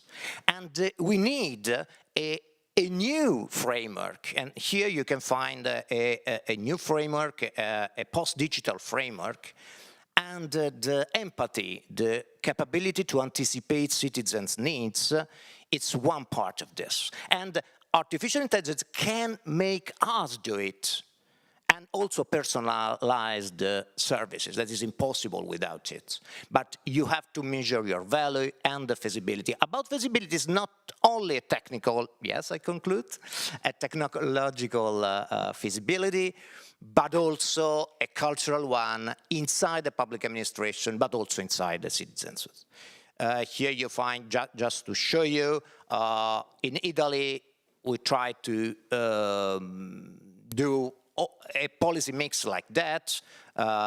You can see it, investments in research, in digital infrastructure, financial investments, reforming our educational system, and the G7 presidency has one of the main topics is that. We now, for us, it's a very important period because we have a large amount of funds from EU's recovery plan and from budgeting resources. To conclude my 3 takeaways for today, put the people at the center because tasks are made people. You have to build the artificial intelligence around the tasks and not substituting them. Integrate an anticipatory governance system into policymaking and chose the right mix of policies, considering your culture as an organization, as a country. Thank you. Brilliant. Brilliant. Before we head out for coffee, we open the floor for questions here in the room and online. And I already see a couple of hands, so I think you were first there. Yeah, good morning, Lukas Vogel, European Commission. Very inspiring talks. I have a question concerning the apparent discrepancy in the rather pessimistic short-term outlook in Kristina's talk versus Philippe's very positive spin, let's say, on the productivity effect. And I was wondering whether Kristina's work, whether it picks up a true short-term inefficiency, or whether you see rather also a role for demand constraints that would, via declining capacity utilization, show up in your TFP measure, so that you have a demand constraint, slowly adjusting relative prices, meaning you underuse the capacity to have AI having practical implications. Kind of in analogy to your steam engine machine or story where you say, well, you need, first of all, you maybe have an efficient innovation, but you need it to be sold in the market to have it show up in value added. So that would be my question, how to reconcile both your views. Can I go with the question? Please. Okay. Hi, this is Francesca Lotti from the Bank of Italy. I have a question for Philippe. While reading the last line of the Draghi report, I had some struggle myself, you know, when you mentioned about this need for groundbreaking kind of innovation, okay? So on one side, I guess we all agree on that, but then reading the figures about AI diffusion, okay, and the need to develop complementary technologies for diffusion to take place and for productivity gains to materialize, would it be groundbreaking kind of innovation and research, or it would be more sort of incremental innovation and to make AI available to a larger number of adopters? Do you see attention there? What's your take on it? Thank you. Well, first of all, outstanding presentation, so thank you very much. Really enjoyed. Two things. First of all, on the negative impact. This is, you know, Philippe and others, Lipsy and others that have worked extensively on GPTs showed very clearly that it's very possible that in initial stages this could happen, either because of managerial or because of infrastructure or because you have to redesign factories or the office. So it's quite consistent what we've seen in the previous GPTs. So I think that's fine. Secondly, on the impact of AI. So we're happy to send this to you. In fact, tomorrow the OECD is going to have a paper discussion exactly using tasks, more or less what methodology that you use and actionable used. We also use the adoption that you're estimating so far, and we come up with a TFP impact of between 0.25 to 0.6.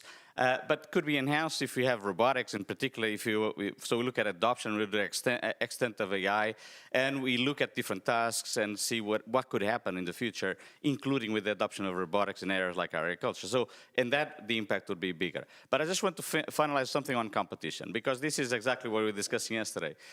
It's not only the superstar firms, it's exactly that perhaps competition authorities right now, they're not ready to deal with what we're dealing here, which is basically proprietary data sets in which even if you have no de facto barriers to entry, or the jury, there will be de facto barriers. And so this is the thing that I think we need collectively. Policymakers, academics, institutions like the OECD have to work collectively to tackle this issue and to make sure that we don't come up with a situation that will stifle productivity and growth in the future. Let's hear the panel, and I think we can maybe... Yeah, no with these very easy questions. So we see very big.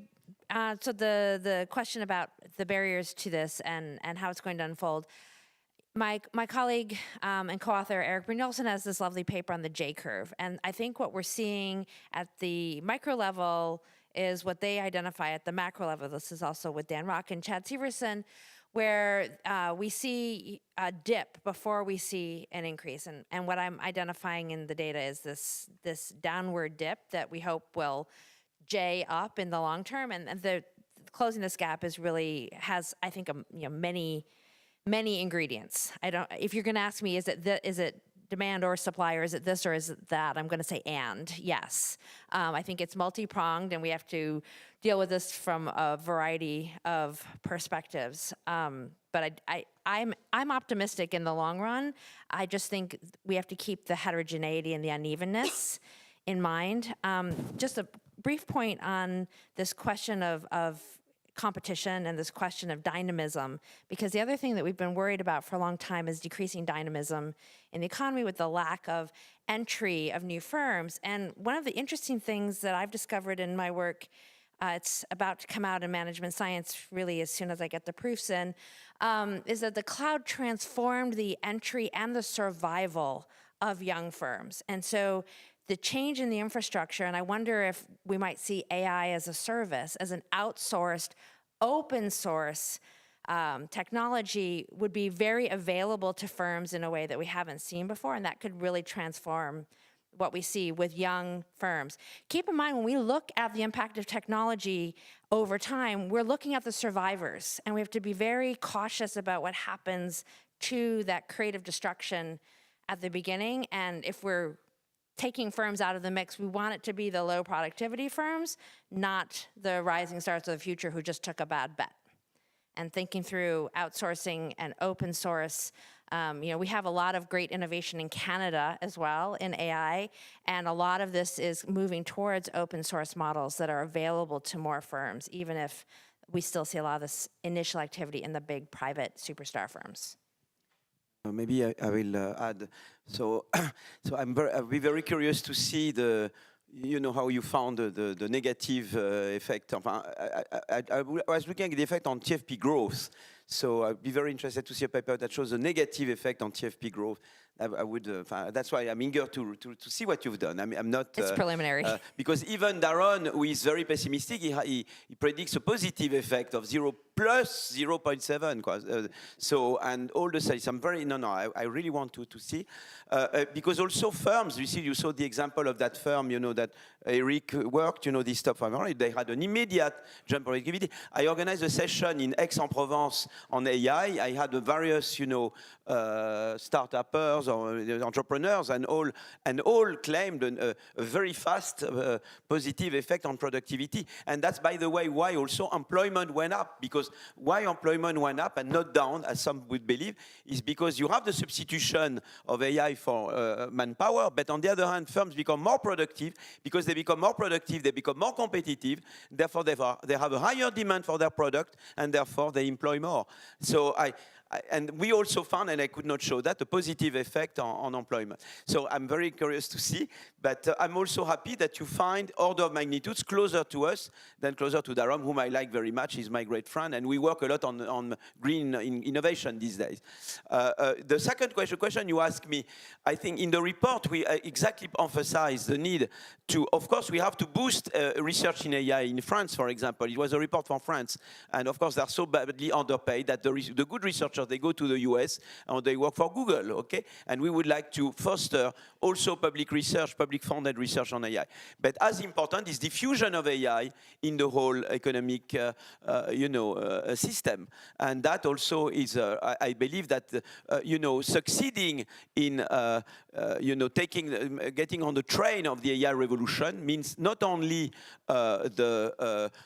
pushing frontier research in AI, pushing Yann Lequin to do more, but it's also, or more Yann Lequin to come in, but it's also to help diffuse AI. We have a whole type of provision. So a lot of what we propose, 5 times 5 billion euros of public investment into, contributing to the diffusion of AI. So it will be a mixture of fundamental and incremental. And of course, as we know, any general purpose technologies give rise to lots of secondary innovations, and you want the whole thing to go ahead, to move ahead. Then when it comes to competition policy, there are various types of policies. Not only the superstar, is DMA to integrate all the value chain in DMA, open source, data access in France, for example. If you want to researchers to access data on health, they need preliminary, they need a green light ex ante.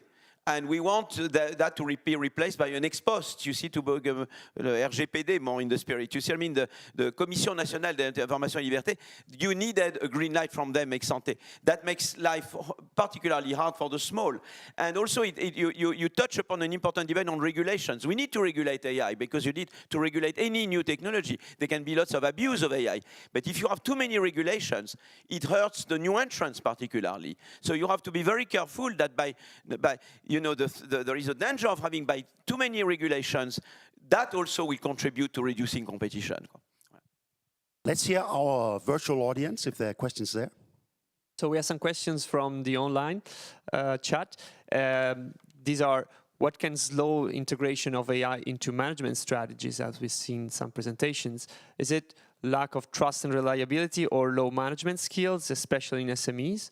And additionally, what role do you see for workers' involvement in the process of technological and organizational transformation? About workers, and then I will let on the workers. I'm a big fan of the Danish model. Voilà. I have my friend from Denmark. I love the Danish model. I think they have the flex security system. First, they have a good education system, I believe. I think you have a pretty good PISA test. No, Sweden is going down, but I think Denmark is still. I used to be Swedish, I became more Danish. Bon, let's say, bon. So tell me that it's still going fine, Denmark is not falling. Okay, hopefully you have a good, but they have the flex security system. When you lose your job in Denmark for 2 years, up to a certain level of salary, you get 90% of your salary. The state helps you retrain and find a new job. And if you refuse more than 2 jobs or whatever in your qualification, then you get lower.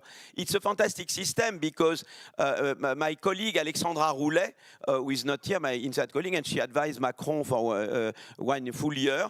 She showed that in Denmark, losing your job has no negative effect on health, 0.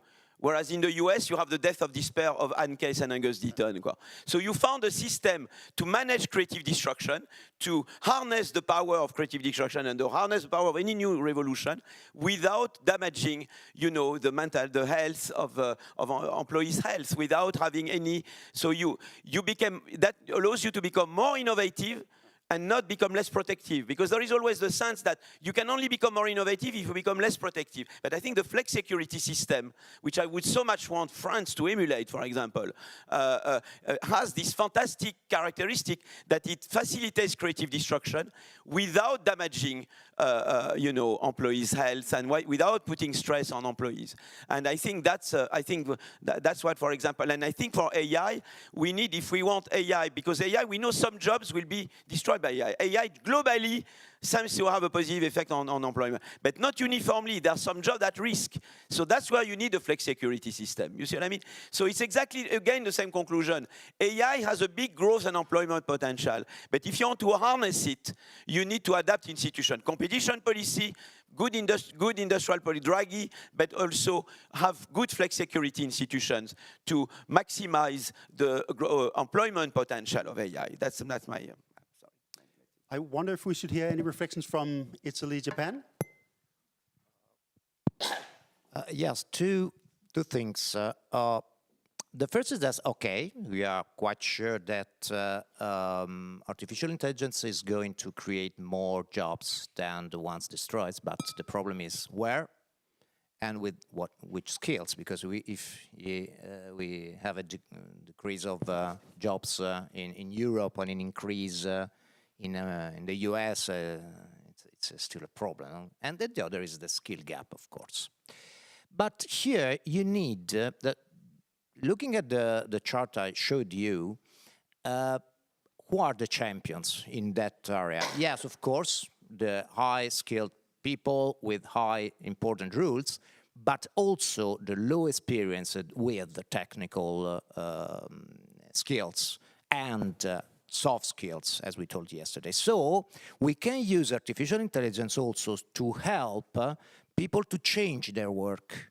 That's because the compression of the time you need to be productive sometimes can help you to change the work. So I think that we can use AI also to help that, the transition of workers.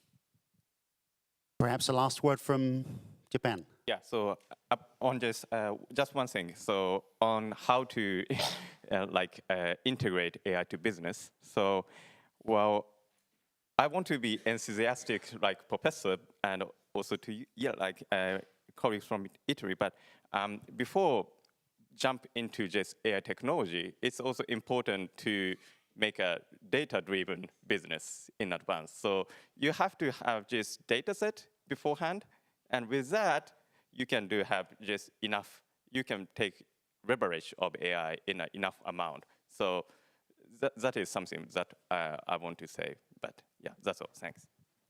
Excellent. We've had a wonderful panel. I think it may be now time for a bit of coffee to chat continuously. When should we be back? In 10 minutes, so see you 10 past.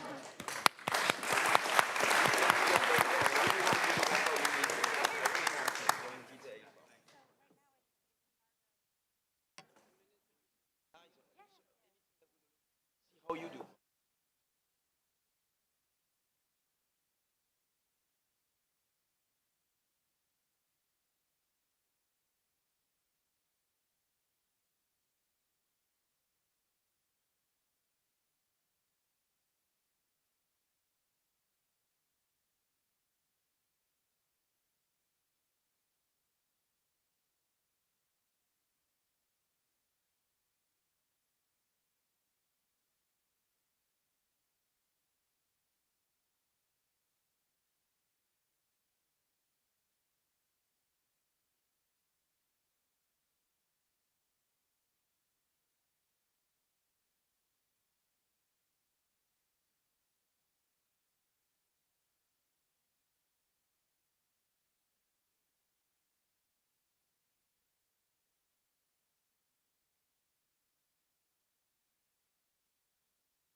different types of... Everybody's sitting here.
Title of the session is not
When it comes to the social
Take this race of the night.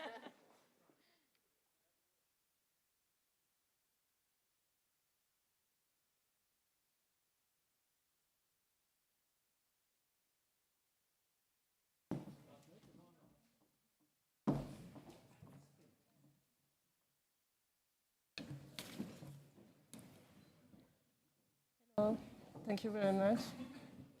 Looking forward to hear you.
Please excuse, I'm so sorry, we will try to change.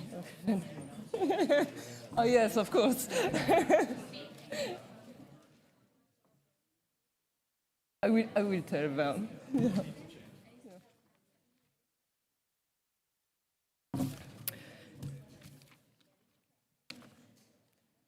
Dernière session du jour. Right then, this is the home run. Here we have to see how to protect the more vulnerable populations, and this is not the session on the green transition, so there's been a mistake there. We're correcting this on the slides. We're discussing human capital, productivity, and social inclusion, and so we'd like to thank the three panelists and indeed the moderator. So we have Serge ALLEGREZZA, who is the Director General of the Luxembourg Institute of Statistics and Economics, STATEC, and we'd like to thank you, Serge, for moderating this discussion. Well, thank you for the invitation, and I'd rather be active than just listening. We have a session on, as it has been said, human capital, productivity, and inclusiveness, sharing the benefits of the productivity growth. So last session, we learned that artificial intelligence will boost productivity tremendously. Now we come back to something more social, more inclusive, more human, and more practical. So how to do all this? And we have different strategies which will be exposed here. When I prepared the session, I thought, what have they in common, those persons? So there are two central bankers in the panel. They have some more optimists, prudent optimists. You have techno-skeptical persons. So I think it's a very interesting mix. And then all of them have a solid academic and research background with research credentials and some experience with advising bodies, ministers.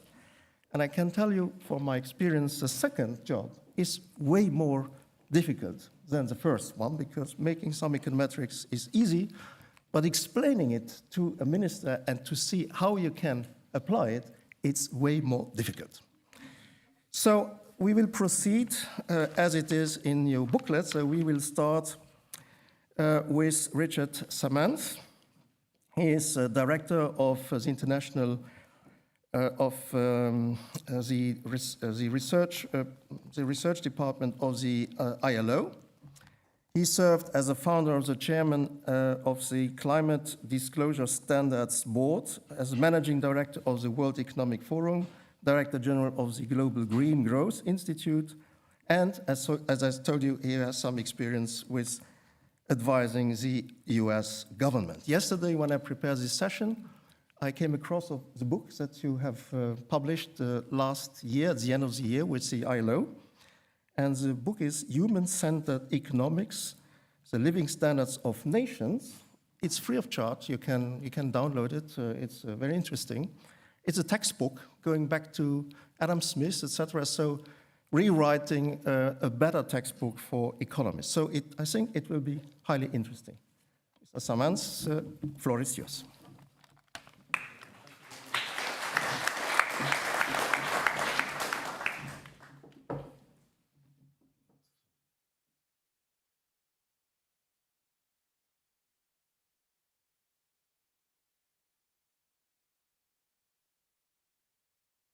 Good afternoon. Yeah, by now we're over in the afternoon. So very, very nice to be with you today. Thank you for the organizers. And I salute all of you who've been involved in this journey, this Global Forum on Productivity journey. I think it's a really concretely productive initiative. And you can hear that coming out in both the academic, but also the production board and commission members' discussions. Now today, at this session, we're going to take a slightly different angle, which is the distributional angle, which is the inclusion angle. And it's very fitting, I think, to have this discussion here in France, with égalité being the center, if you will, of the motto, the mission statement, if you will, for the Republic here. But the second reason why I think it's sort of ça tombe bien to have this discussion this morning is that the Nobel Prize was awarded this week for work on institutional dimensions of development. And you will see that I will stress those very, very heavily going forward. Now, I have a bit of material to go through. I'm going to go through relatively quickly for purposes of starting us off on this social/distributional question, transitional question that the last panel really highlighted. This has been part of the mantra ever since the great financial crisis at multiple levels of governance, including heads of government, multilateral agreements, heads of international organizations like mine and like the OECD. There's been wide agreement directionally on some of these notions, and they bear very much on the title of this panel. And the bottom line is that there's this hue and cry, and has been going on for some time, to renew or rebalance our growth and development model so that it is more inclusive, sustainable, and resilient. Improve what I call both the quantity of growth, which I think much of discussion on productivity revolves around, and the inclusion, which is what this panel is focused on, or what I call the social quality of growth, the compositional and transitional and distributional aspects of it, and indeed to accomplish the former through the latter whenever possible. Are there two-for-ones? Are there win-wins out there that we're not capturing? Now, just, there's been slow progress, I would argue, in this regard. There's been a lot of activity. There's better measurement. There's a lot of individual initiative. And I salute that. That's all extremely useful. But if you look at and take literally what these multilateral agreements and what the pronouncements of the heads of lots of organizations have been saying about the need effectively to change, make fundamentally more inclusive, sustainable, and resilient our model of economic progress, it's not a real scaled degree of progress we're seeing, I would argue. It's not sort of embedded into the mental model yet, which I think is part of what the problem is. We've yet to adapt the standard growth and development model, which you might call macroeconomic theory, to these particularly 21st century circumstances where there's a lot more countries that are at least as interested in improving the social quality of growth, the distributional, transitional aspects of it, as they are about the level of growth.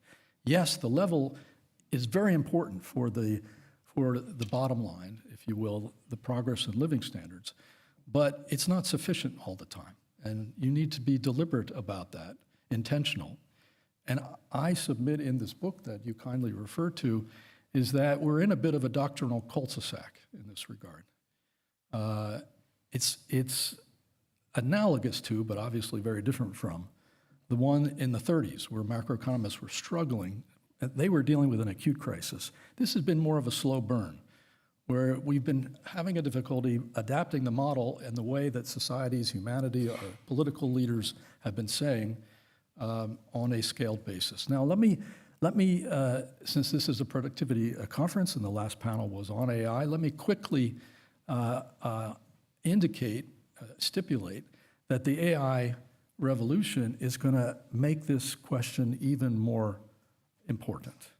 And I think we had a good discussion. This is based on some work that we released last year that was referred to by Philippe AGHION. And the bottom line that what I want to say to you is that this is a task-based, occupationally focused analysis, looking at exposure, high and low and medium, of different tasks within occupations. To this, you can see, this is all also open access research. It's a working paper from the ILO. This is a quick look at the methodology. We considered occupations which had the predominance of their tasks looking like they were highly exposed to automation, to be categorized as high risk or medium risk for automation, and those on your left-hand side, the lower scores, the bottom axis, the x-axis is the degree of exposure, where low exposure, but to a lot of the tasks. So in other words, there are a number of things within a given occupation which look like like the tool could be very useful in helping with, but it doesn't look like the tool could be a complete replacement for them. So we've segmented these 436 occupations into those that are particularly exposed to augmentation, such as the one on the left for managers, and those exposed to, highly exposed to automation, with the high peaks all on the right side of the axis. And the bottom line is about 13% or so, if I remember correctly, is particularly exposed to augmentation, i.e. there's a potential for significant productivity gains. About 3% or so globally, particularly exposed to automation. And then that's what this graphic shows you. I don't want to spend too much time on it because I want to get to the policy implications for distribution and inclusion. Then there's a big unknown. There's a mix of occupations that have pretty significant scores across those two archetypes. This adds up to about 30% of the global workforce exposed, either a medium or high level, one way or the other, automation, augmentation, or some ambiguous mixture of the two, to this technology over a certain period. That, by the way, and I told this to Philippe AGHION as he was leaving, corresponds to his middle estimate, actually. And so he was very happy because it sort of buttressed his productivity estimates in this regard. But the point is that most jobs are likely to be, most jobs affected by this technology are likely to be augmented or transformed, and governance needs to ensure that the increase in productivity is widely shared and that the transition is orderly and sustainable or humane. And that's what this panel is about. But one more piece of context. Yes, it may create increased abundance, but for whom? That 30% represents significant additional increment of labor market churn. Now, over maybe 10 years, 15 years, we don't really know. But any way you look at it, that is a material, quite a significant increase in labor market churn. Upheaval, the need for upskilling, the need for finding a new job, the transitions of people, if you will. Moreover, that's going to take place in the context of already very significant labor underutilization. I know we're here in the OECD. A lot of rich countries are more focused on labor market shortages or imbalances than they are But for the world as a whole, there is, including in many OECD countries, I would add, there is quite a considerable degree of labor underutilization. It's about double the global unemployment rate. It's about 11+% of the labor force is underutilized, either unemployed or wanting to find work but can't find it. And this, in turn, is on top, both the AI and the underutilization is on top of the net zero transition, which is going to play out over the next 10 to 20 years.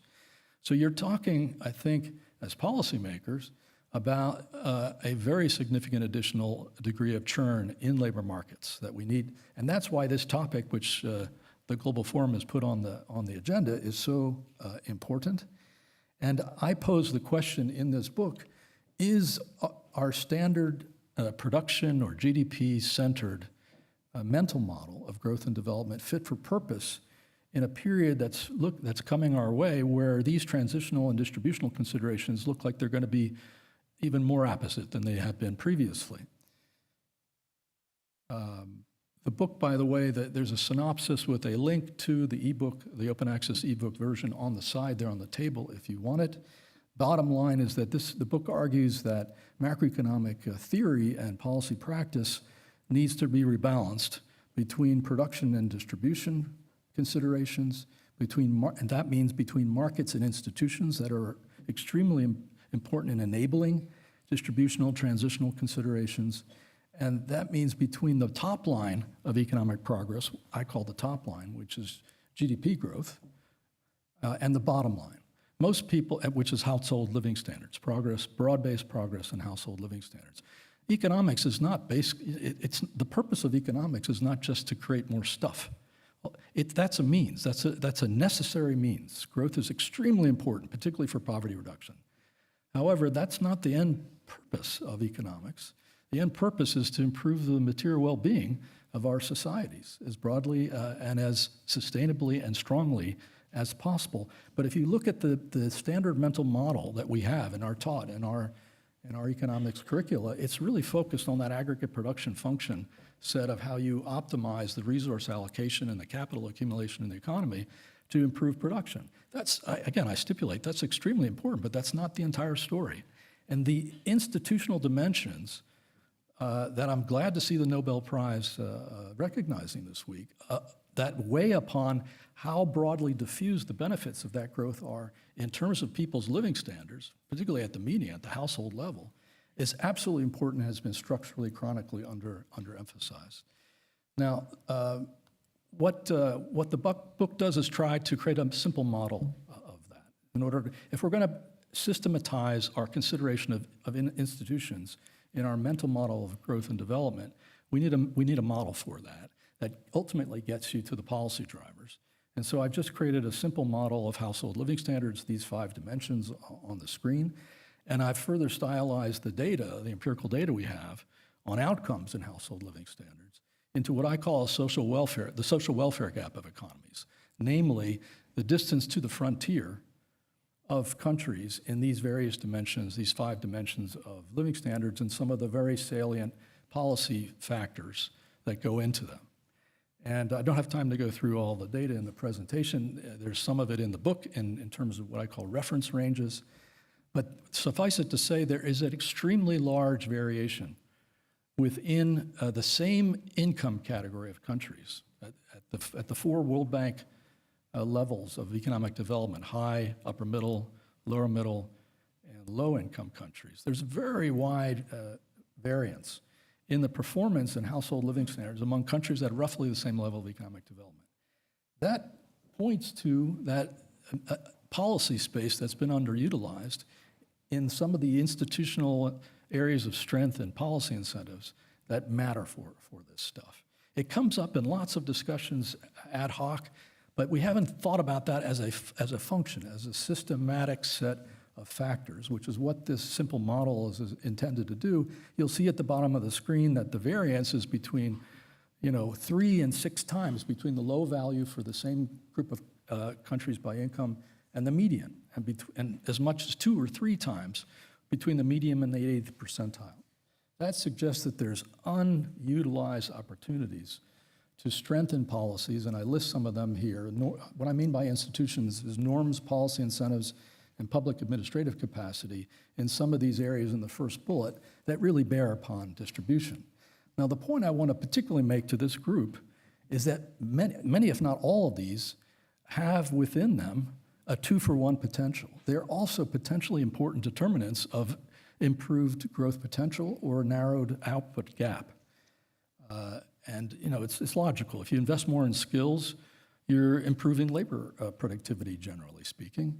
If you eliminate or significantly reduce discrimination in labor market access, you're expanding the size of the workforce, you're creating larger growth, and so on and so forth. If you're having a better social protection system that's more suited to your peers, you're diffusing income throughout the economy to people who have a higher propensity to consume than people at the top of the income distribution.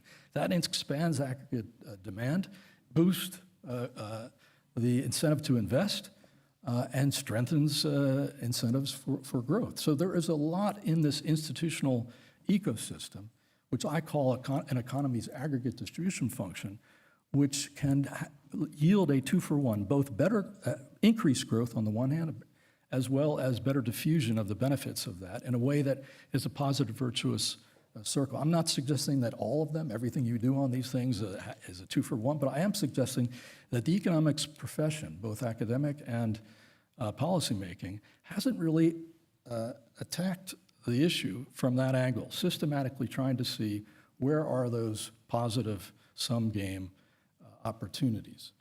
Now, I call the combination, and I'll try to wrap here, I call the combination of the aggregate production function part of the mental model of growth and development, increased productive output through greater efficiency allocatively, and strengthened capital accumulation in particular, factor input increases, that part.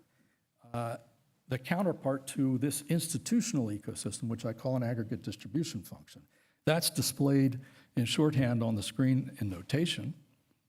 And I argue that it's the combination of the two that yields the bottom line purpose of economics and the goal of economic policymakers who are accountable to people in elections and other processes, and that is aggregate social welfare. We're only really looking at the left side on a systematic basis in our curricula, and in much of the way we, what I call the source code of capitalism, that economic theory on the one hand, and the advice, analysis, and support given by international organizations. And this is all intended to try to create a simple model for systematizing that consideration. There's a policy framework in the book that corresponds to each one of those 5 factors, 5 living standards, household living standards area where you do better mapping. I emphasize here, because there are a lot of economists in the room, that this is not a mathematical function. They're measuring different things. It's a heuristic. It's a mental model. And I would argue further that the left-hand component on the right side, the aggregate production function itself, is not a mathematical function. It was originally hoped for that it was, but later I think largely viewed as not being a math. It's very important to have a mental model of what you're aiming for, because it structures a lot of decisions and research that's taken. So last thoughts in this, you know, I like to say in colloquial terms that we're only, it's sort of like a person looking through one eye, or who has impaired vision in one eye. You have less depth perception and a constrained field of vision. And I argue that economics is sort of the same way, and that if, particularly as AI and the transitional issues related to net zero are upon us, and we're thinking about how do we improve our game better than we did during the last 20 years in the context of globalization and the first wave of digital transformation. How do we up our game to improve inclusion from productivity gains? We need to think more systematically about that. That's what this is aimed at doing. And there is ample precedent for that, and that's why, you know, you refer to in the book, the book has a history of economic thought chapter. Interestingly, if you read the actual treatises of what I think are the 3 most influential original theorists and codifiers of our field, Adam Smith, John Stuart Mill, whose textbook basically is used for 50 years as the baseline, and then Alfred Marshall, the father, arguably the kind of main codifier / father of neoclassical economics.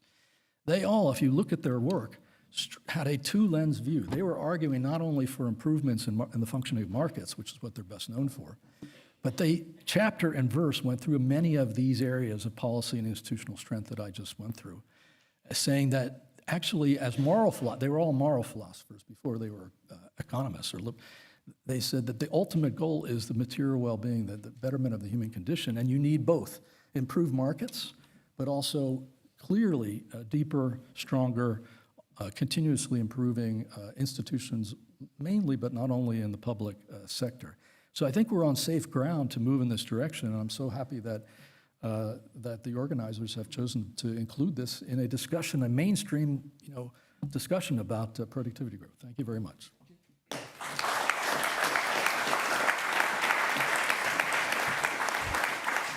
The OECD did some groundbreaking work on the metrics. We can discuss this later on in the panel. Next speaker is Melissa Vega Bonge. Excuse me for my pronunciation. She is a central banker, and she will present the industrial strategy of Costa Rica. And you will see it's very interesting because you managed to enhance productivity.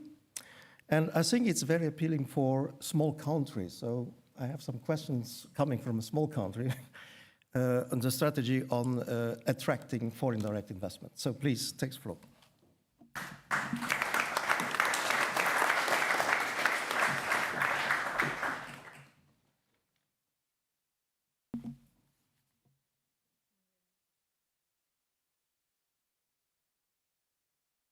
Can you hear me? Yes, perfect.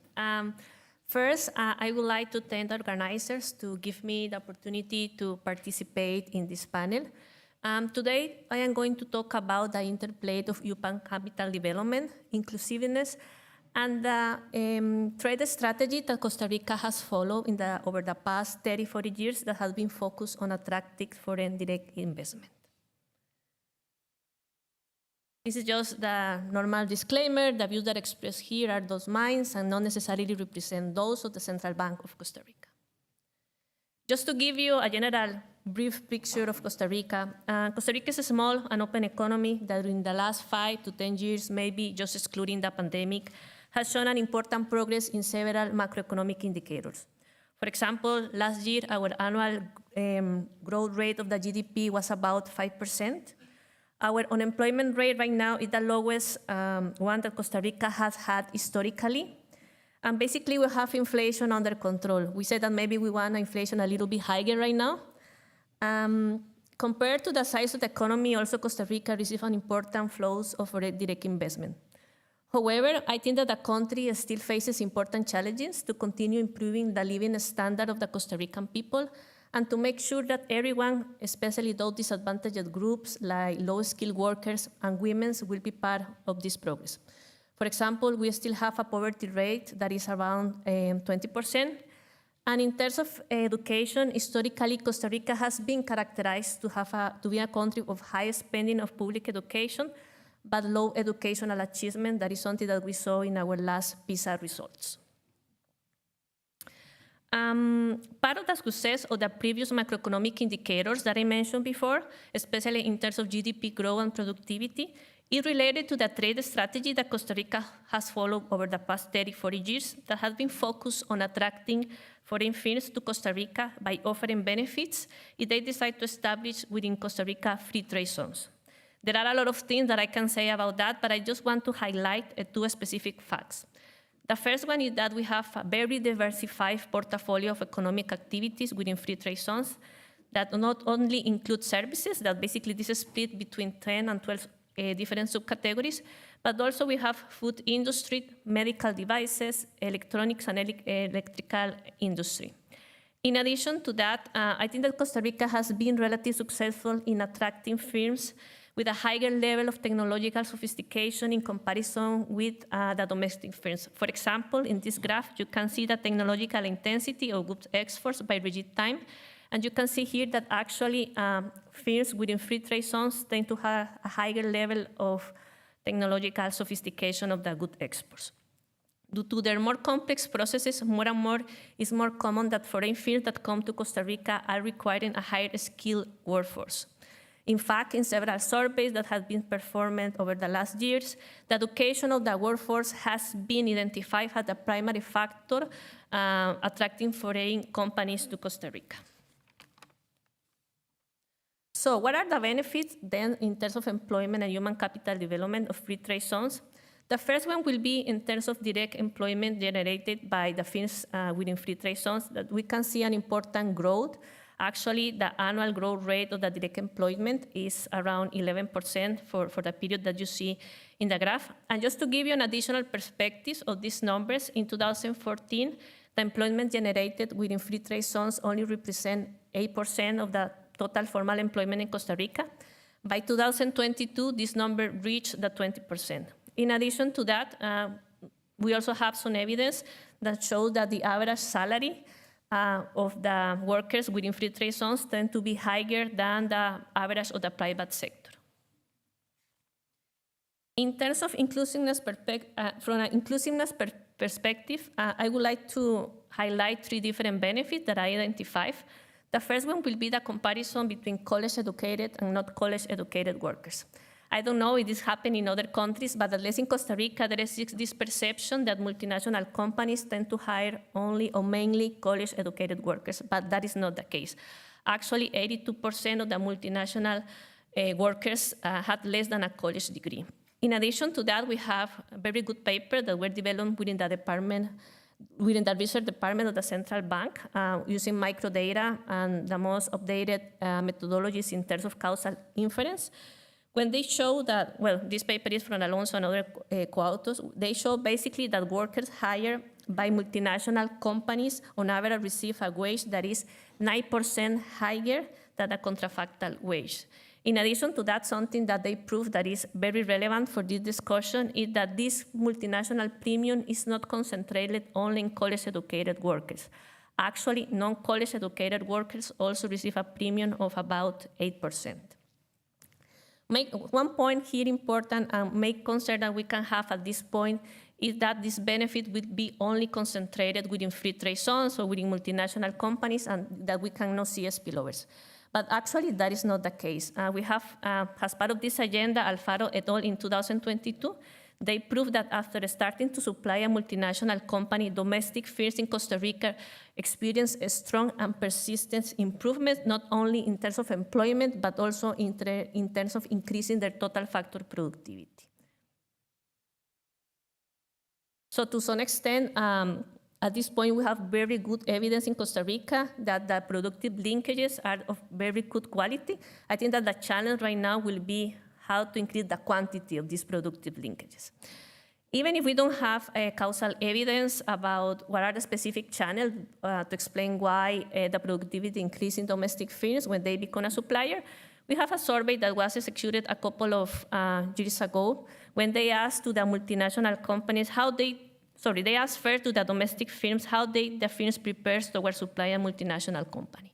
And there are a lot of things that Costa Rican firms are doing, but I would like to highlight that there is also investment in education, not only to train the management, but also to train in terms of technology. In addition to that, in a parallel way, they also asked to the multinational companies how multinational companies provide support to domestic firms that become a supplier for the first time, especially during the adjustment process.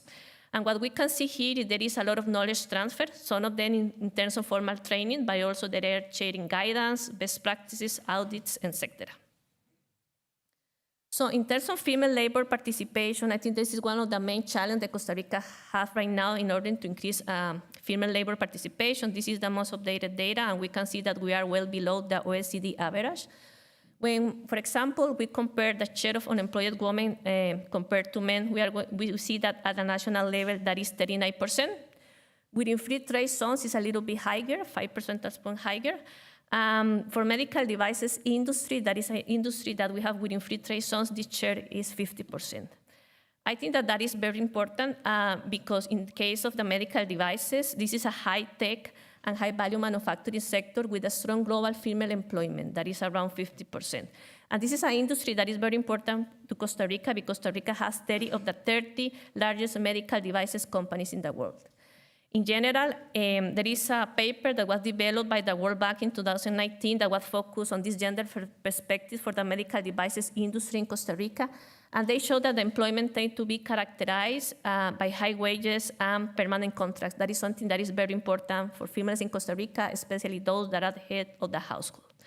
They also proved something that for me was very interesting, and basically the share of female employment in the medical devices industry increases alongside the increasing of the sophistication of the products. And this is very interesting because here we don't see a conflict between two different objectives. The first one is try to bring foreign firms to Costa Rica that produce more sophisticated products, and at the same time to increase female labor participation. From a regional perspective, I think that Costa Rica still faces important challenges. This is a research that I did last year with Susan Jimenez, that is the co-author of this paper, when we decompose the total factor productivity by region, and we realized that Costa Rica is still a dual economy characterized for a modern free trade zones with large firms, high productivity, focus on external market, but mainly located in urban centers, and a traditional sector of small and medium companies outside them. So the regional perspective is still an important thing that we need to improve. Despite the challenges that we have from a regional point of view, I think that still Costa Rica has done a really good job in terms of attracting high-value firms to the country. So I want to give you very quickly a historical perspective of the education system of Costa Rica. I think that the main milestone that Costa Rica achieved was the abolition of the army in 1948 that allowed the country to redirect resources toward healthcare and education instead of military spending. This allowed the country to get universal and free primary education, and basically 95% of the students in Costa Rica are attending public schools. We also see an important expansion of secondary education. Still, there is room for improvement, where a net enrollment rate is 67% right now. That is well below the OECD average. And we have a good access to higher education. Actually, tuition fees are very low at the Costa Rica public universities.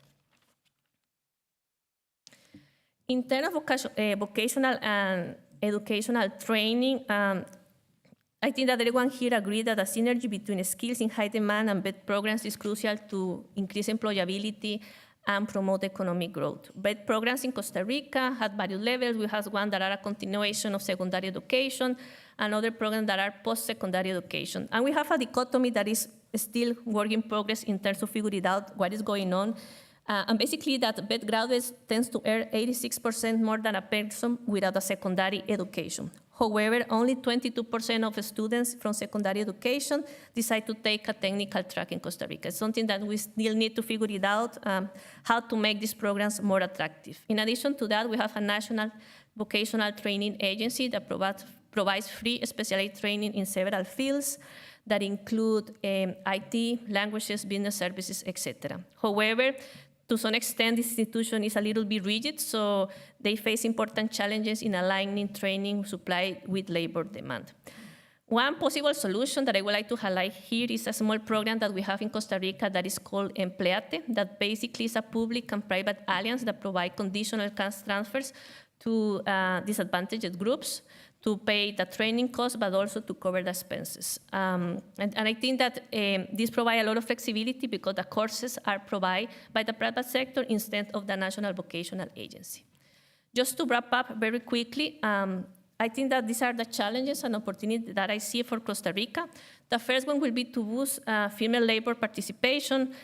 Here it's important to achieve a balance between policies that promote female labor participation at the same time to have some fiscal responsibility. I have the idea that sometimes we see childcare, for example, have something that is more like an expense. I think that is more like an investment, but at the same time, at least in Costa Rica, we are in the middle of a fiscal consolidation, so fiscal responsibility is also important. We need to strengthen the investment climate outside urban centers and free trade zones, and this will require a lot of different tasks to provide access to skilled human capital outside the great metropolitan area, to improve infrastructure and communication. As I mentioned before, that technical education is an area of opportunity in terms of improved flexibility. And in terms of policy evaluation, I think that regular evaluations are essential to really allocate fundings, especially those funding dedicated to improve inclusiveness to the right policies. Thank you.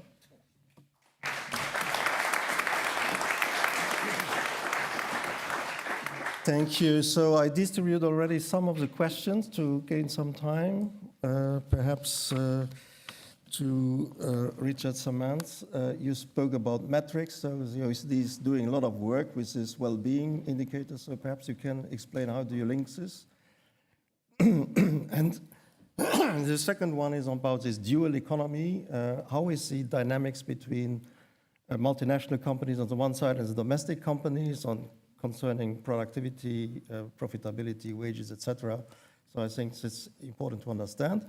And now I call on stage Laura Hospido, another central banker. So she has a very solid research background, but now she's working as an advisor to the Secretary of State for Economy and business support as the Spanish Ministry of the Economy, Commerce and Business, and you will see what they do to make sure that this productivity thing will be put forward.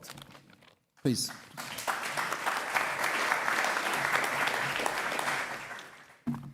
Okay, so thanks a lot for staying.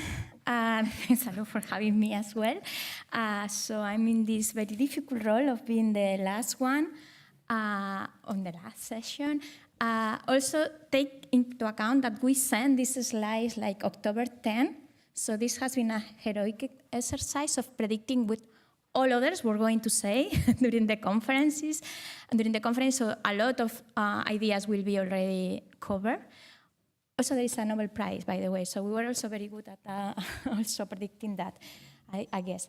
But in any case, I'm also in this situation that Serge was mentioning before, that I have been for ages a researcher, for a while also, although being a central bank, working on gender diversity.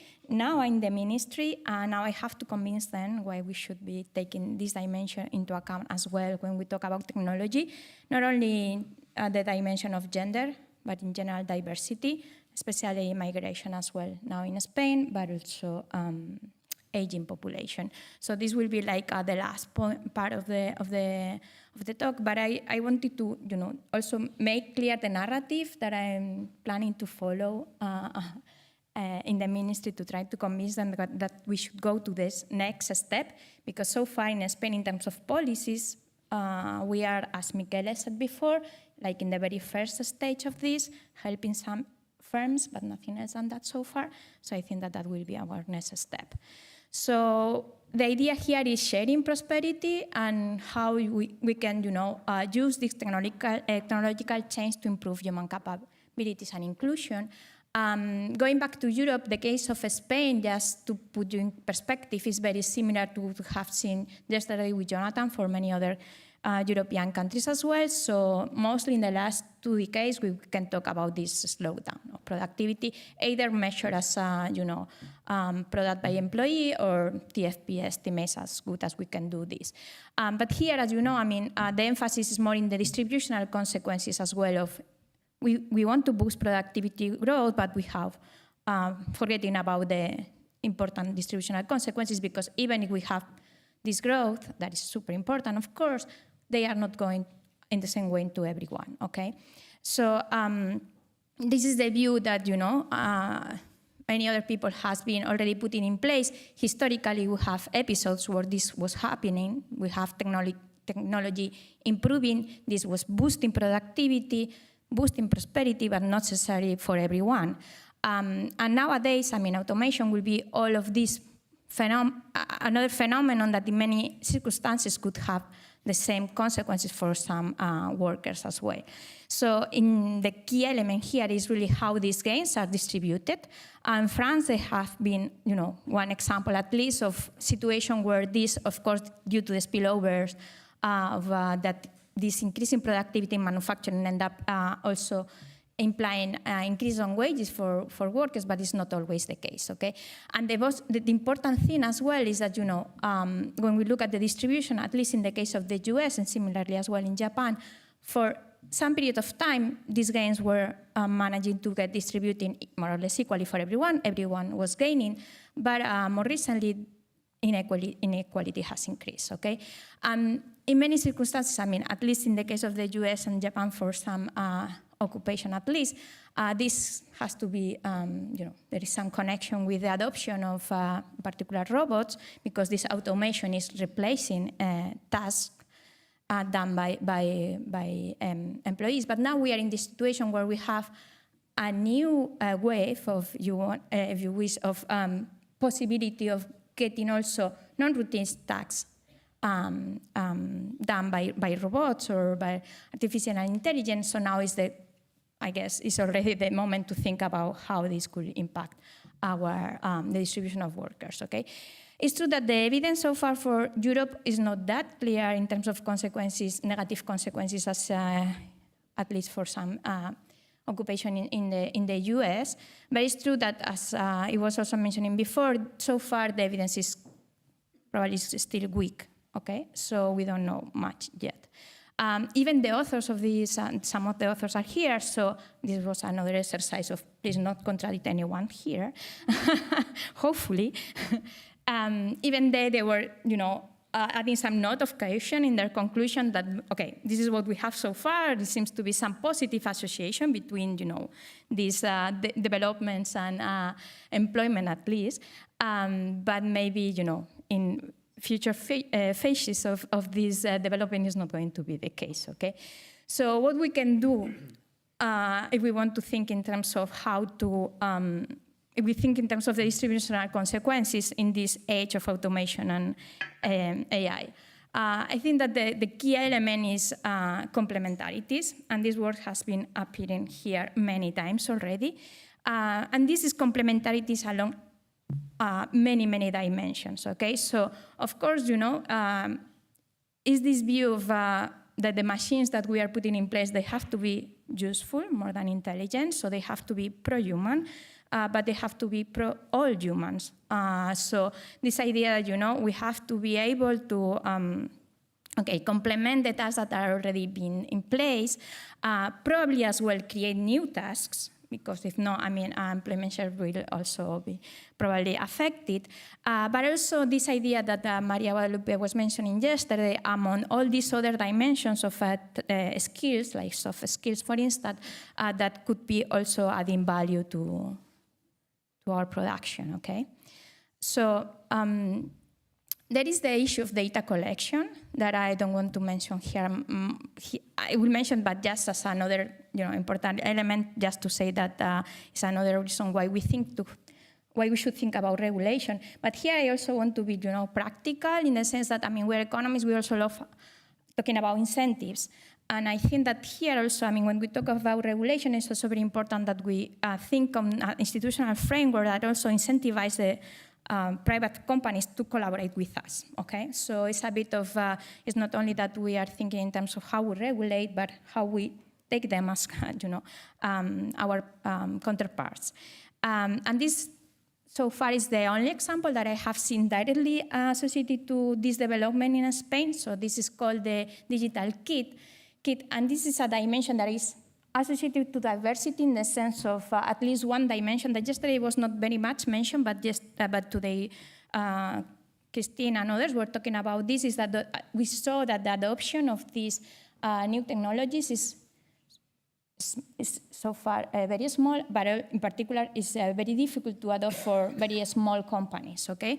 And in Spain, in particular, I think that is also the case in other European countries, but in Spain, by far, most of the companies are small. We have some big productive companies, but this is by far the minority. So when we talk about companies there, these are small companies. So the initiative so far of the government has been trying to subsidize the implementation of some already existing digital solutions, okay, for these small companies. And when we talk about these small companies, we are talking really about helping them to do, the type of tasks that they have to do every month, that they are probably more administrative tasks. So this is not manufacturing, but it's not either service, I will say. But at least it's freeing them some time to do other more valuable activities. But this, of course, is something that they have to do and takes time. So Michele was saying before, I think that this is a first step. It's useful probably. We don't have an evaluation of that yet, but it's a first step, but there are others. I'm thinking in terms of diversity. Of course, I see opportunities, so this is the part of the optimist. Because, and here we emphasize this several times that, working with robots and with these algorithms, of course, requires some strong training in science, technology, engineering, all these STEM skills, but also other skills like empathy and creativeness, and, also have the proper managers, I guess, that open the possibility to have more diverse teams in our companies. But of course, there are challenges. And here I think that the challenges at this stage are probably more worrisome than the potential opportunities.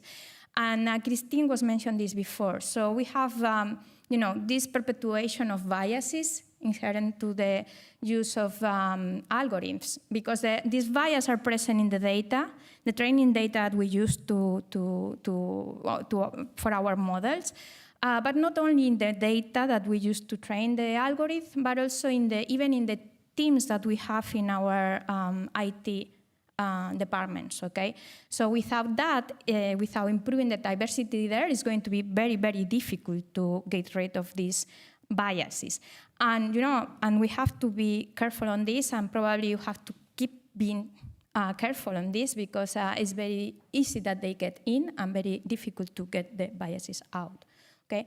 So I think that this is the biggest challenge. And I wanted to finish just with a couple of slides that I used many times also when I was at the central bank, trying to explain why I was caring about diversity and inclusion in the central bank, but I guess in any administration where we have to take difficult decision is that we have evidence in economics, or more generally in psychology as well, where we see that broadening the pool from which people are drawn to take decisions improve the robustness of those decisions. Okay, improves knowledge, but not only because we have more opinions into account that without having these people there probably will be lacking, but also because of the proper dynamics of how the process of decision making is done, and in particular also because when you have mixed groups, it could be gender or other dimensions, there is more intense mutual monitoring of how we get to the conclusion, okay? So that always conduct to conclusions that are going to be more robust to any criticisms. So I just want to finish with a statement from Janet Yellen that I leave you there, just to think that, we should be already working in how to implement the changes that all this revolution is bringing to all our countries. And hope that we do this with the best people and the best ideas. Thank you.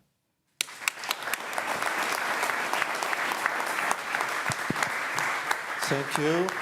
I'm looking at the organizer, quite nervous, so I gave you already a question to think about, just in the interest of time.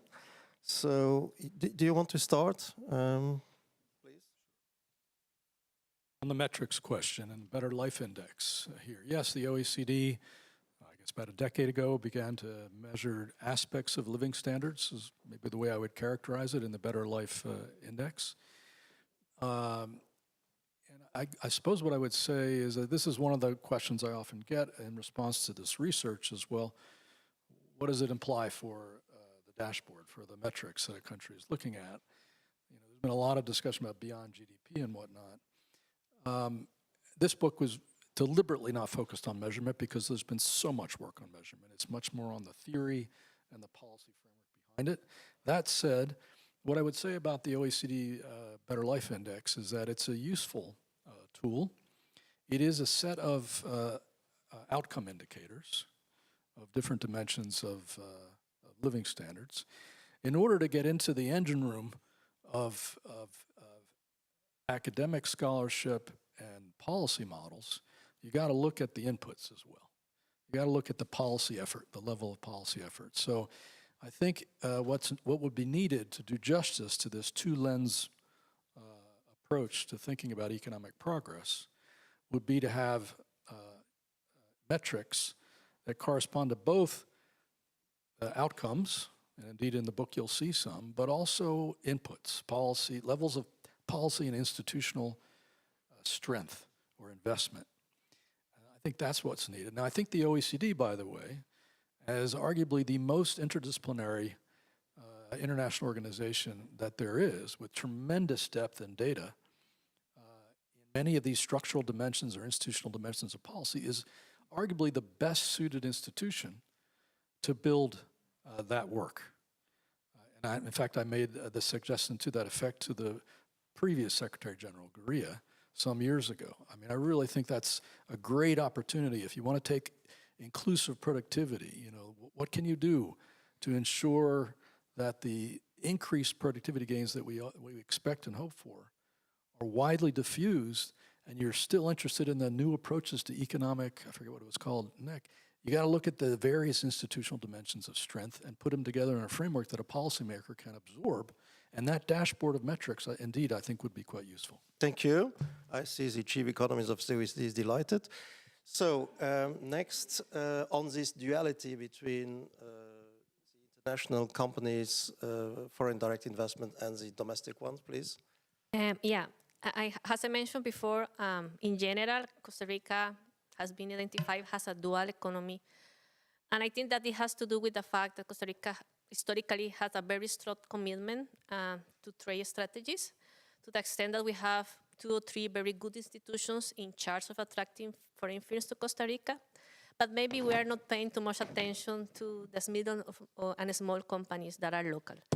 So I think that one of the main challenges right now, as I mentioned before, is that we have evidence that these productive linkages between domestic and multinational companies are good for the domestic firms, but we need to find a strategy to increase the quantity of these linkages. I think that is one of the first challenges. The second one is increase the technological sophistication of the products that are produced outside free trade zones, that it will require also most investment and research in universities. And in addition to that, I think that one of the main complaints that we receive from domestic firms in Costa Rica is that the cost of production tends to be high. So we need to think about, for example, electricity costs and this kind of thing that will help to improve the productivity of the local firms. Thank you. So the last 2 minutes, and then we have to stop. I wanted to ask you about the evaluation of your toolkit before we copy it, so we wanted to know if it works. But you said you have no evaluation for the moment, so please say something about diversity, because you insisted so much on diversity. So how do you link it to productivity? That would be interesting. Yeah, the idea here, I mean, the main concept that has been, I think that present in other talks as well is complementarities.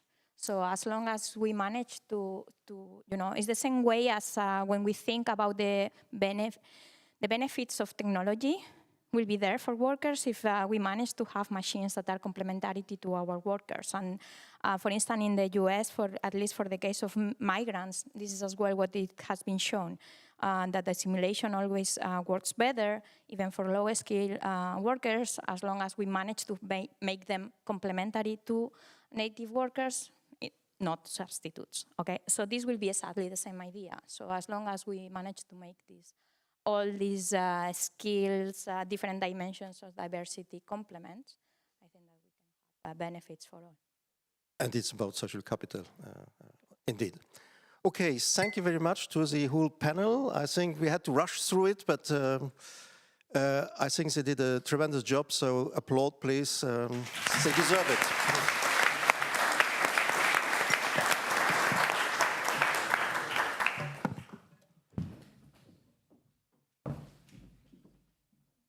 Well, I think everybody's probably dying to go. But before we do so, I'm going to say a few words. I won't take long, I promise you. But before we do that, I would like to thank Ihssane and Dorothée and their teams for a fantastic, fantastic organization. I loved the conference. It was great. So thank you very much, Ihssane and Dorothée. And all the teams. I would like also to thank the teams of the OECD, Phyllis, Manfatu, Luca, Francesco, Catherine, and many others that are on the table, and Sarah, of course, a fantastic organization. So also a great round of applause for them.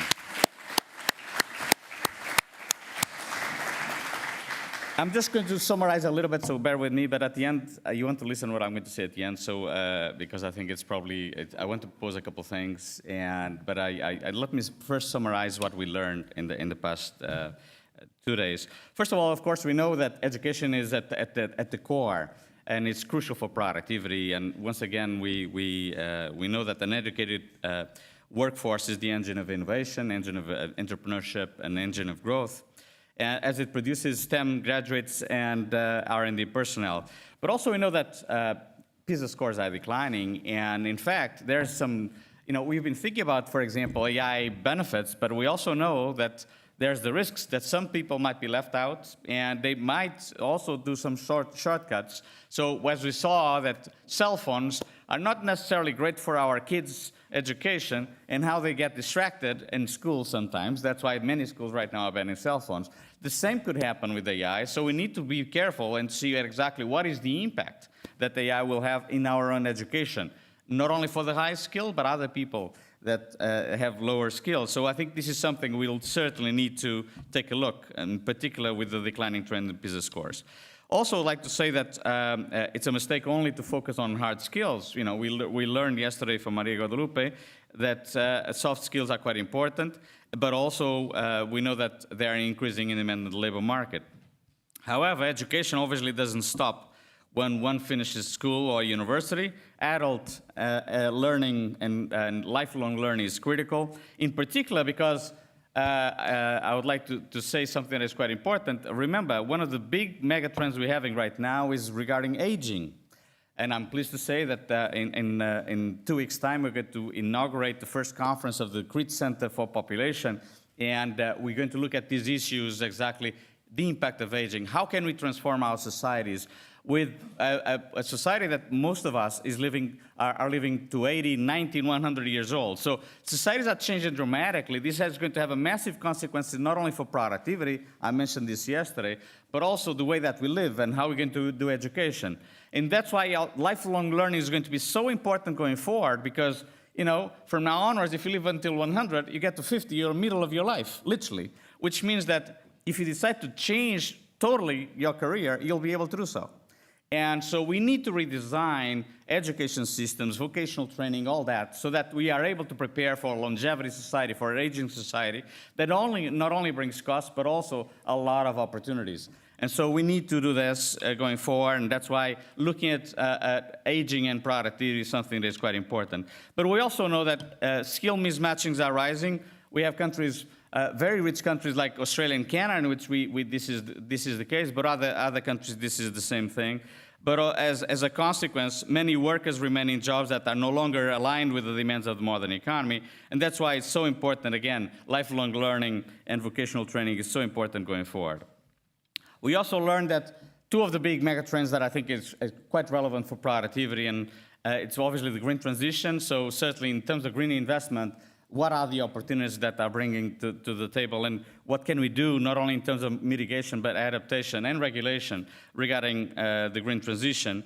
And so this is going to be absolutely essential for the evolution of productivity going forward. And today we learned in the AI session, everybody's very excited about AI. I'm certainly very excited because it's not every time that in a lifetime you see 2 or 3 big GPTs coming over, right? So you have the computer, you have the ICT, and now the internet, now you have the AI and potentially biotech and robotics as well. So we are very excited at the OECD about this. That's why we have fantastic research that you want to read that we are publishing in the next few days. But certainly very relevant to what we're saying, what we heard today. And finally, we know that in terms of human capital, and we just learned that it's absolutely essential to take a well-being approach and take a broader approach than only GDP approach. Too many acronyms, sometimes you get confused. But in particular, we think that is marginalized groups represent an untapped potential for our economies. And in particular, I showed you a graph yesterday. You know, if you think just in terms of gender gaps, you know, there's an untapped potential for a lot of countries that will bring you a lot of growth to your own country. So I think that's quite important to say. I would like to conclude, as I said, with 2 reflections. So first of all, next year, we'll celebrate 10 years of the GFP, okay? 10 years. I think it's time for us to take stock, think, what have we done? What can we do better? How can we make the GFP, these fantastic conferences and all the work that we've done throughout the years, how can we attract more countries? How can we do even more research? How can we do stuff that is quite useful for countries? And this is one of my proposals that one of the original ideas, some old-timers that have been in the GFP for a while will remember, one of the original ideas of the GFP was to have kind of a productivity network, not only of researchers and policymakers, TUAC, BIAC, you know, all the people involved thinking about productivity, how can we improve living standards in a sustained way, but also to share experiences, in particular with productivity commissions and productivity boards. 10 years ago, there were not so many. There was Australia, there was New Zealand, there was one or two that were around, but in the last 10 years, countries like Chile, many countries in Europe, of course, because it was the directive, and many countries around the world started to have productivity boards. The issue is that productivity boards are still not in the same level as fiscal councils, let's put it that way. With some notable exceptions, not like in Australia, but in most countries, productivity boards and productivity councils are still not, or commissions, are still not at the level they should be. Well, in my view, and I think this is the view of the OECD, they deserve to be, and it's quite important that they become not only well-resourced financially, but also they are able to have a bigger voice in the public debate, because very often we focus too much on fiscal discipline, which I'm all in favor, but we don't look at the long run. We don't look at how to make the country more productive, how to make the country more competitive. That's what we were hearing earlier on, and that's why productivity boards, productivity commissions are so important.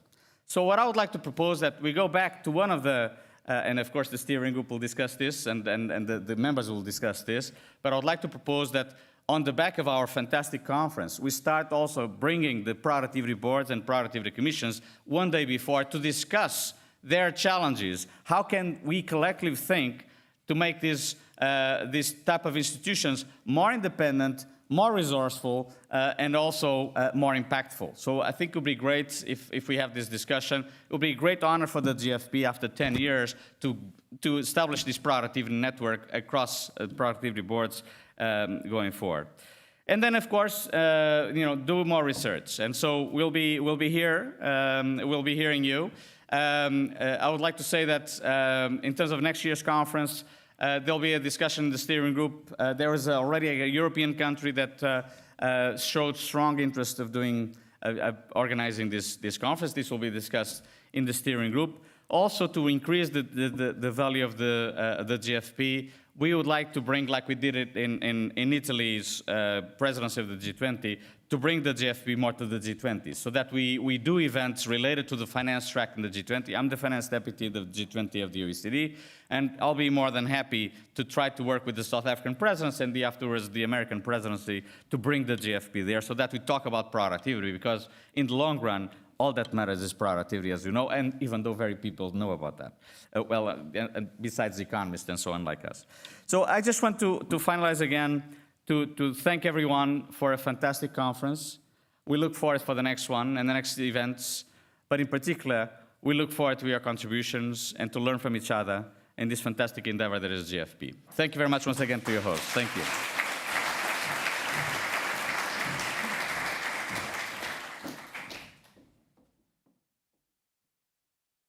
Merci Alvaro, merci à tous. Je vous rassure, je ne vais pas. Thank you, Alvaro. Thank you all. I won't give you an exhaustive summary of our discussions, but a few highlights. First of all, I would like to say it was a real pleasure to have you here at the Ministry for this event. It was a real pleasure to have this event, which enables us to mark time and give ourselves time to think about developments while we're in the midst of it all.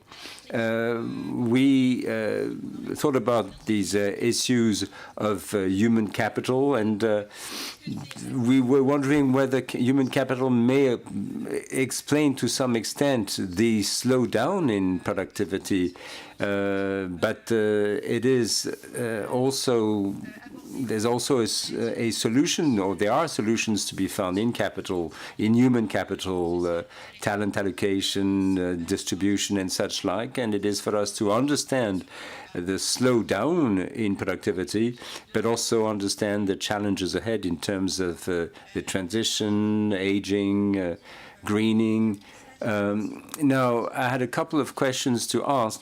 in the questions that come along in terms of public policies, the main thing that comes to mind is that, and this is something that comes from yesterday's discussion, there's a real issue of communication on productivity. We all believe it is important. Well, in this room we are, outside this room less so, but productivity is not a rude word. It's very much related to purchasing power, good jobs, career paths, social management, etc. And we have to carry that message across.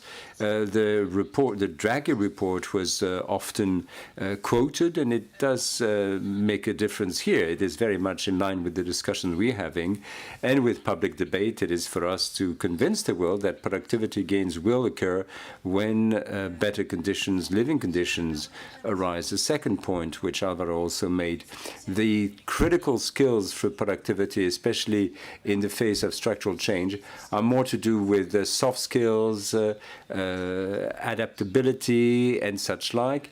And it is this role of soft skills may change our training systems. I mean, there's an issue here in France with the education system that needs to be adapted, especially lifelong education and continuous education, because hard to acquire soft skills at a later age may be even more challenging than acquiring technical skills. And we had a presentation about that. Number three, regarding the big challenges ahead and the reasons why we might fear even more of a slowdown in productivity, greening, and the energy transition, we should refuse fatality. We shouldn't say that this is a foregone conclusion, although there may be short-run costs. We shouldn't give up, and especially as regards human capital, the real issue is how to adapt. And from the I worked at OECD. I talked about reskilling and upskilling. It's easier said than done. And at OECD, there's a real issue as to how to have more granularity on these issues. And it is important. From here at the ministry, we're very keen, because it's easy to say that we'll train people on new skills, but in practical terms, what you do. And we can see the obstacles in terms of the costs of training, the quality of training, and all that. But what is very much needed is to learn about, from good practices, what works on specific populations with these specific challenges. And number four, artificial intelligence was mentioned time and again, not just this morning. And having looked at the negative aspects, we are all looking forward to the miracle gains in productivity. Philippe AGHION gave us some thoughts about that, but we can see there's a divergence. On the one hand, the fast technological development and the slow rate of adoption. These are risky investments, and hence the slow adoption. But also, on this side of the Atlantic, maybe this is more of a cultural thing. People tend to be afraid, but to achieve significant productivity gains, well, there's got to be some upset. It doesn't mean the jobs will disappear. They may just change. But this is a source of concern at a time where productivity gains are slow to come. We find this on the specific occupations. And so there are many issues, both in terms of communication and agile policies. The big risk is that, on the one hand, we want more innovation, more ideas, and less spillovers. And so that is a key message. We have to think jointly about innovation policies, competition policy, industrial policies to achieve these gains. So I will be faster on the issues. There's just a few specific points where I have more questions than answers, but we have experts in the room, and so this is for future, food for thought for the future. One big issue is to address and measure the development of we have a growth of intangible assets and such like. What is intangible investment? Can we really measure capital stock? Do we really measure total factor productivity? What's the connection between the accumulation of intangible assets and concentration issues? And then there's a clear, we see that there's big challenge with innovation and the cost of creating new talents. The real